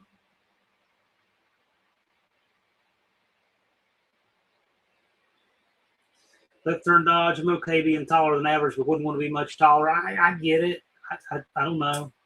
See, the thing is, I've been this height for, 36 years? So I don't really know anything different. Before I was a teenager, I'm saying I am now. So I don't really know what it's like to be a short kid per se. And I don't know what it's like to be a tall adult. But I hear this is actually average. The average used to be 5'10", and that's now 5'9". And I guess a lot of that is, this modern time, the average for men has shrunk a little bit. So I'm actually, believe it or not, actually average height now. I used to be shorter than average, not now. Isn't that crazy?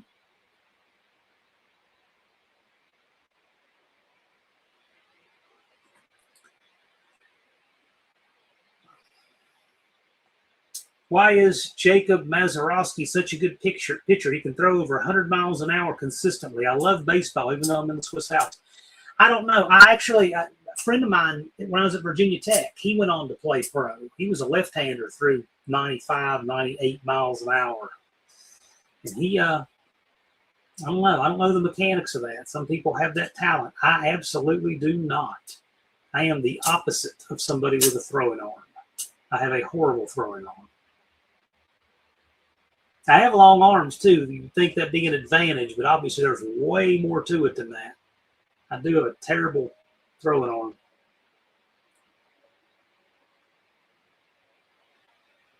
And the thing is like there's mechanics to throwing a spiral in football.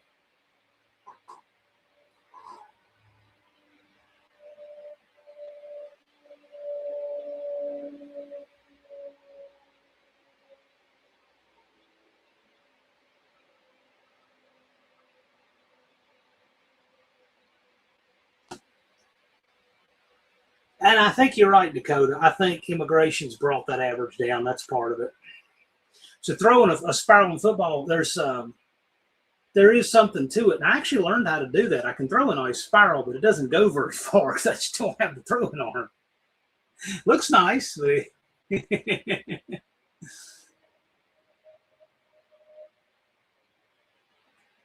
I got the wingspan. I got a crazy wingspan. Barrow says, remember the old roller pedal on the VW? Yes. Had one on the 68 and all the sandrails. It wasn't factory on your 68, but they would go on there certainly. The roller pedal was used through 61, I believe. I think 62 was a regular gas pedal, and the reason for that was 61 was the last year of the reserve gas tank with the foot pedal, because they didn't have a gas gauge. They had a reserve tank. So if you ran out, you could switch over for real. Unfinished projects. It's really wild to see professional pitcher's arm in slow motion when pitching. Yes, it is wild. Thumper says, my knuckles drag on the ground and short pants touch my feet. Strain Seeker says he's getting close to a Roman Chapman. He's 2 off a roll the men's Chapman. I'm not sure what that means, but anyway, glad you're here. So we've got Switzerland represented. Gosh, we've had Canada, Mexico, Switzerland, the United States, New Zealand, Australia. We've had 6 countries in here tonight. You say 105.8. Is that miles per hour? Or is that is that what we're talking about? Danny Boyd said, I bet I can throw a college football 60, 65 yards. I'm sure I couldn't.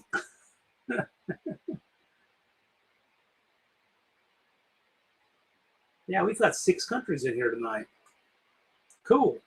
105.8 miles an hour. Yeah, that's up there. That's wild. That's wild. Man.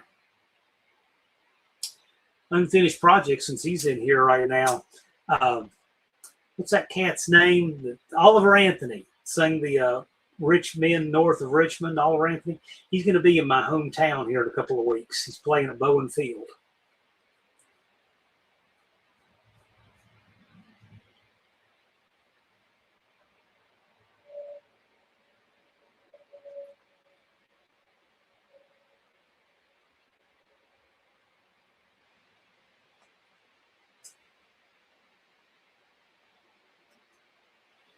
.8 is the record.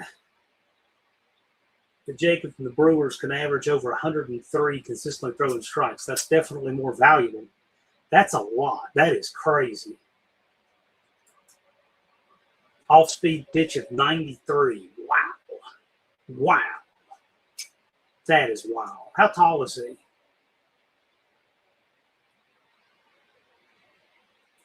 Unfinished project puts up the link to Oliver Anthony. He'll be at Bowen Field the end of this month. So you want to come down? Go to the second concert I've ever been to. How about that? String Seeker Jacob is 67 with a long arm. 67 what? He's not 67 years old.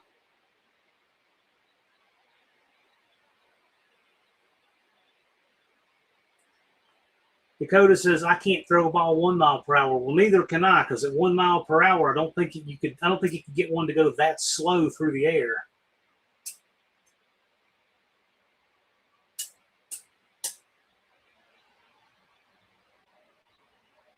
.7". I see. I see. Let's say not 67 inches. He's not any 5'7" doing that either. Going with the interpretation there.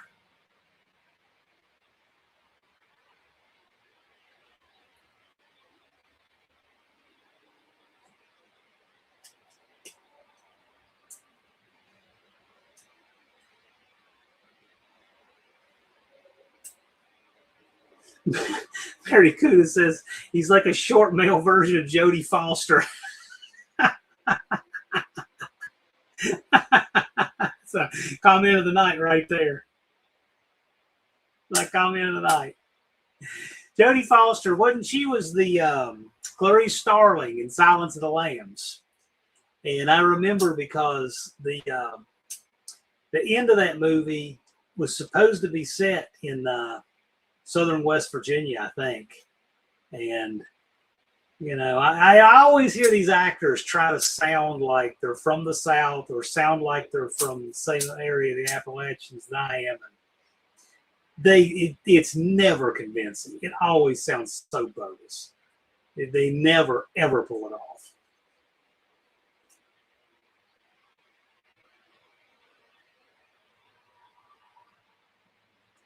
I'm not. I mean, I'm not much for going to stuff like that, especially now that pot's legal. I don't consent to do other people's drugs, so. You know, but he'll be there. Hey, and I heard that he did a music video to some other song in Princeton, which is the next town up from Bluefield, where I'm from. Very cool. It says I'm exactly 6 foot, like I was made to order. Okay. Strain Seeker says, whatever happened to Larry the Cable Guy? Whatever happened to Jeff Foxworthy, Ron White, Jeff Dunham? People have their runs of popularity. What can I say? Larry the Cable Guy, there's a guy who was completely bogus, just Dan Whitney from Illinois, and he adopted that shtick, and it's stuck.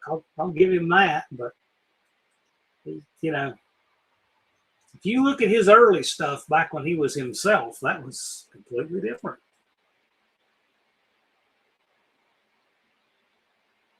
Ron White, I would say, is definitely the funniest of that bunch right there, but yeah. Yeah, Dumb's still around. The ones on The Walking Dead sure can act like a Southerner. Yeah, it's so bogus. It's so obvious.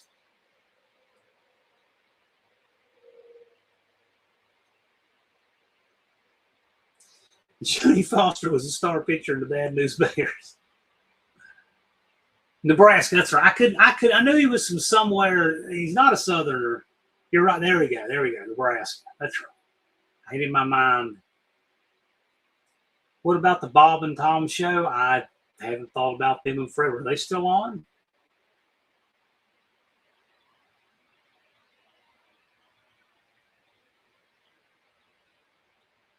Tatum O'Neal? I don't know. Free cable for everyone? I don't have cable anymore.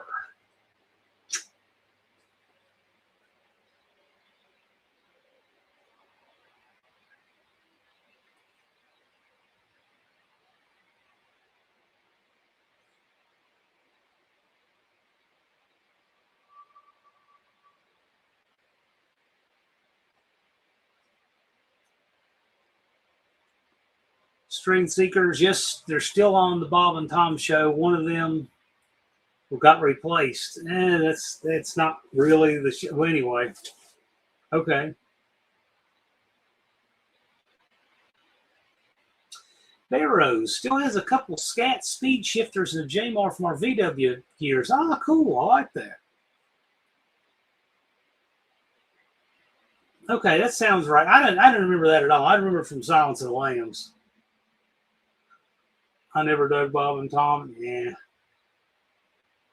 I'm not into the radio personalities thing. I have a friend who is a radio personality. Well, was a radio personality for years. He uses an alias and everything. Every once in a while, I would remind him I'm listening, kind of lurk, send him a message, and he would kind of put an Easter egg into the next segment. He had fun like that with it. But he was the weekend country music DJ. His I guess that's low man on the totem pole spot. I'm like, man, that had to be rough. But he did it. He worked with it. Wendy says she doesn't like to be in big crowds nowadays. You never know what's going to happen. I did not miss a Virginia Tech home football game from,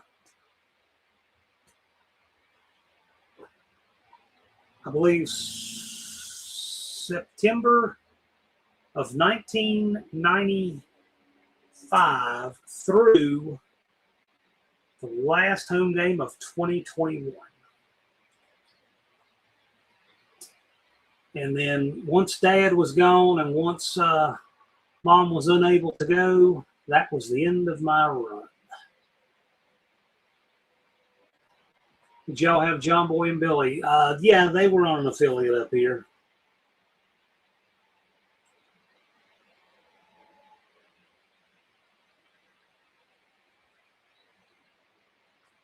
Left Turn Dodge. My wife used to be the overnight weekend country DJ. It was a job. Interesting.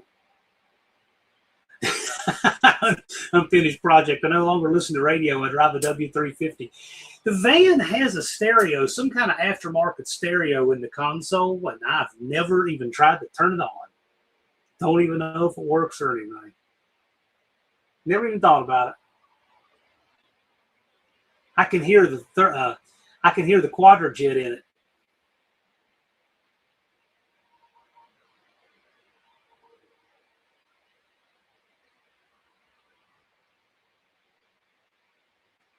I like the comedians Bob and Tom had on. Yeah, I can see that. Strain Seeker, your favorite two-stroke racing quad, three-wheeler or MX? That's awfully specific. They used to be syndicated in Salt Lake City. Okay.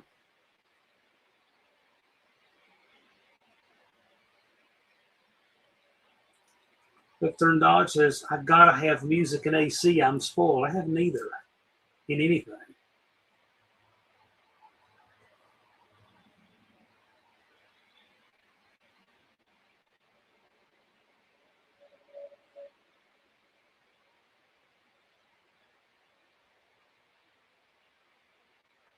That kind of sounds familiar. Tatum's husband was the one for tantrums.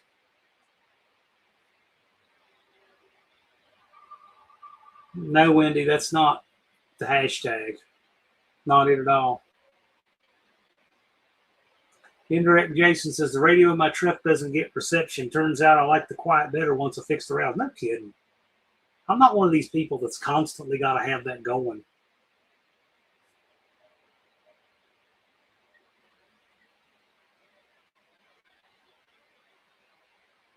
Huh.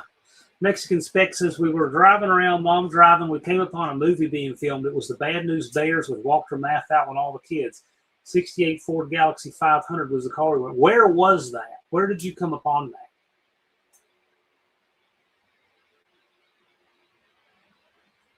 Strain Seeker wants a KX500 two-stroke dirt bike. Cool. Yeah, Ryan O'Neill. That's what I was thinking. Did you show up in the movie? Yeah, where was that? What year was that movie? 1970 what? Mason Park in Chatsworth, California. What year would that have been? John McEnroe. Boy, now he threw some legendary fits.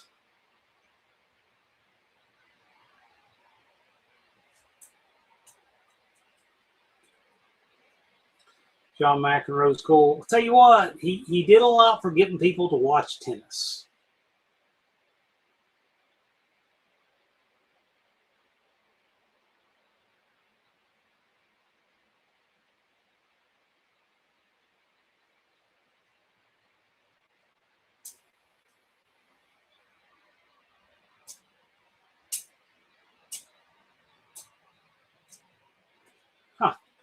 Mexican Spec says, Mom backed the car into a space and caught the air stem and popped the tire.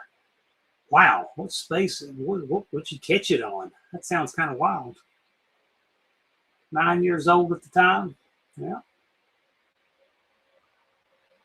That was 74, right? 75. And we're going to be wrapping up here. I went a little overtime tonight just because why not, right? Strain Seeker says, what's your favorite chicken place? Is it Popeyes, Chick-fil-A, Dave's, Hot Chicken, KFC, Mad Chicken Fingers? Of your choices, I'm going with Chick-fil-A every time. Unfinished Project says 76, so which makes perfect sense because Mexican Spec was born in 66.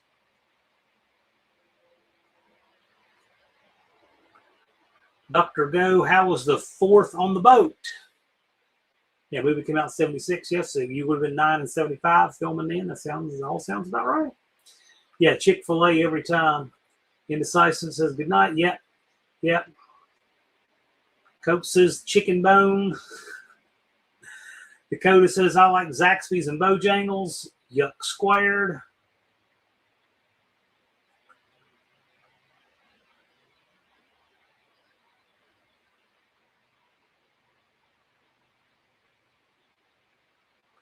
Dakota says I like about any unhealthy American food, I think. That's almost all of it, so.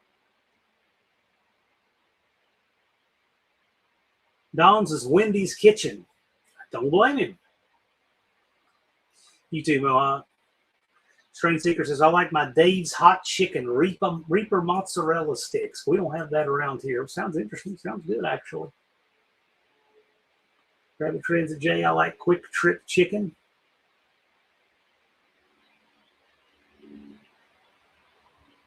Barry Kudus says, apparently Faye Dunaway could be difficult to deal with. Okay. Homemade is good. Yeah. I like it. I don't get much home cooking anymore, not now the mom's gone. But it's the way it works. Dakota says, we ate smoked ribs at work today. I ate a bunch of them. Wendy made some good ribs I had when I was up there. My kitchen is cheaper. Everybody's kitchen is cheaper. By about 80%.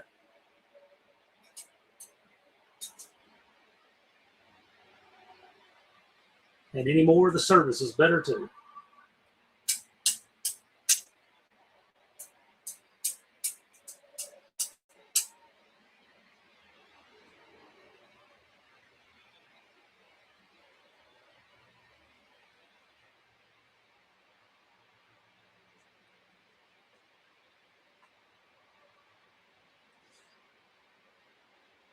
Fading away. Yep, sure are. Yep. Anyone talks to Jay at 510, he's stopping at Quick Trip for chicken, a large Mountain Dew, and a styrofoam cup and smokes. It's his ritual. Ugh. All right. I'll let him ask the last question here, and then we're going to shut it down. What's everybody's spiciest heat level you'll go to on the spiciest peppers or the spiciest hot sauce or spiciest whatever?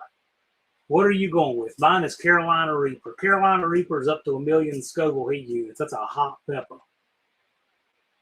So, not mine. I'm not really into the spicy thing. I don't understand wanting to eat burn, but some people do. A little tiny bit of spicy is fine, but other than that, I'm just not really my jam.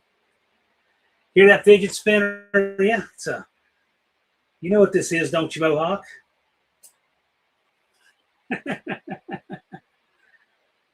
Dakota, do you remember how many splines are on this reeded edge? Mike's all out, bring it hot. And Thumper likes that way. Yeah, I'm not into just burning food. I don't get it. Wendy gets 40 pounds of chicken at a time. No, Dakota, you got to remember you won a shirt guessing that. Well, forgot it was Friday. Glad I didn't. Well, today was just rough. I took a nap this afternoon. I had mowed for 2 straight days, and that is just grueling work. I do several lawns, and that was just, oh. So I got them all done. Might be getting up doing a porch roof this upcoming weekend, so I'm sure we'll do some coverage of that. Might even stream some of it so you guys can tell me I'm doing it wrong.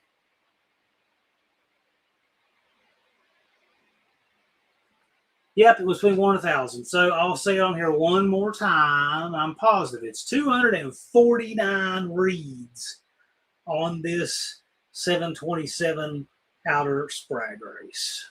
249 reeds. Strain Seeker said, who's going in meeting up with some hot chicks tonight? Not me. And with that, you guys have a great weekend.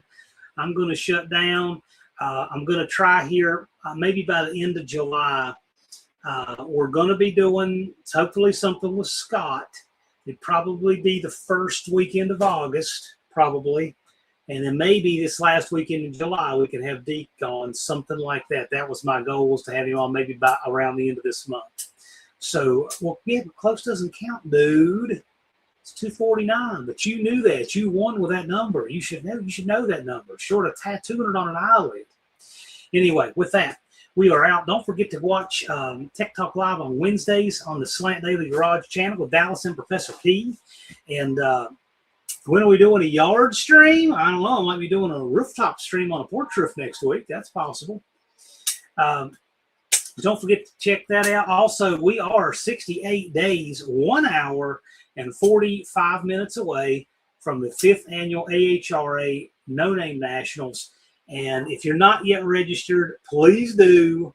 And because it is coming up quickly. I hope you guys want to be there. We're going to have a lot of fun. The community cookout on the Saturday, big burnout competition under the lights on Friday. The bracket, the 6-cylinder class, beginner's bracket. It's going to be a lot of fun. Hope you guys can make it out. So start making your plans if you haven't already, especially if you're spectator. Come on out, man. Just in a couple of months now. 2 months away. So you guys have a great weekend. Take care, and we're out.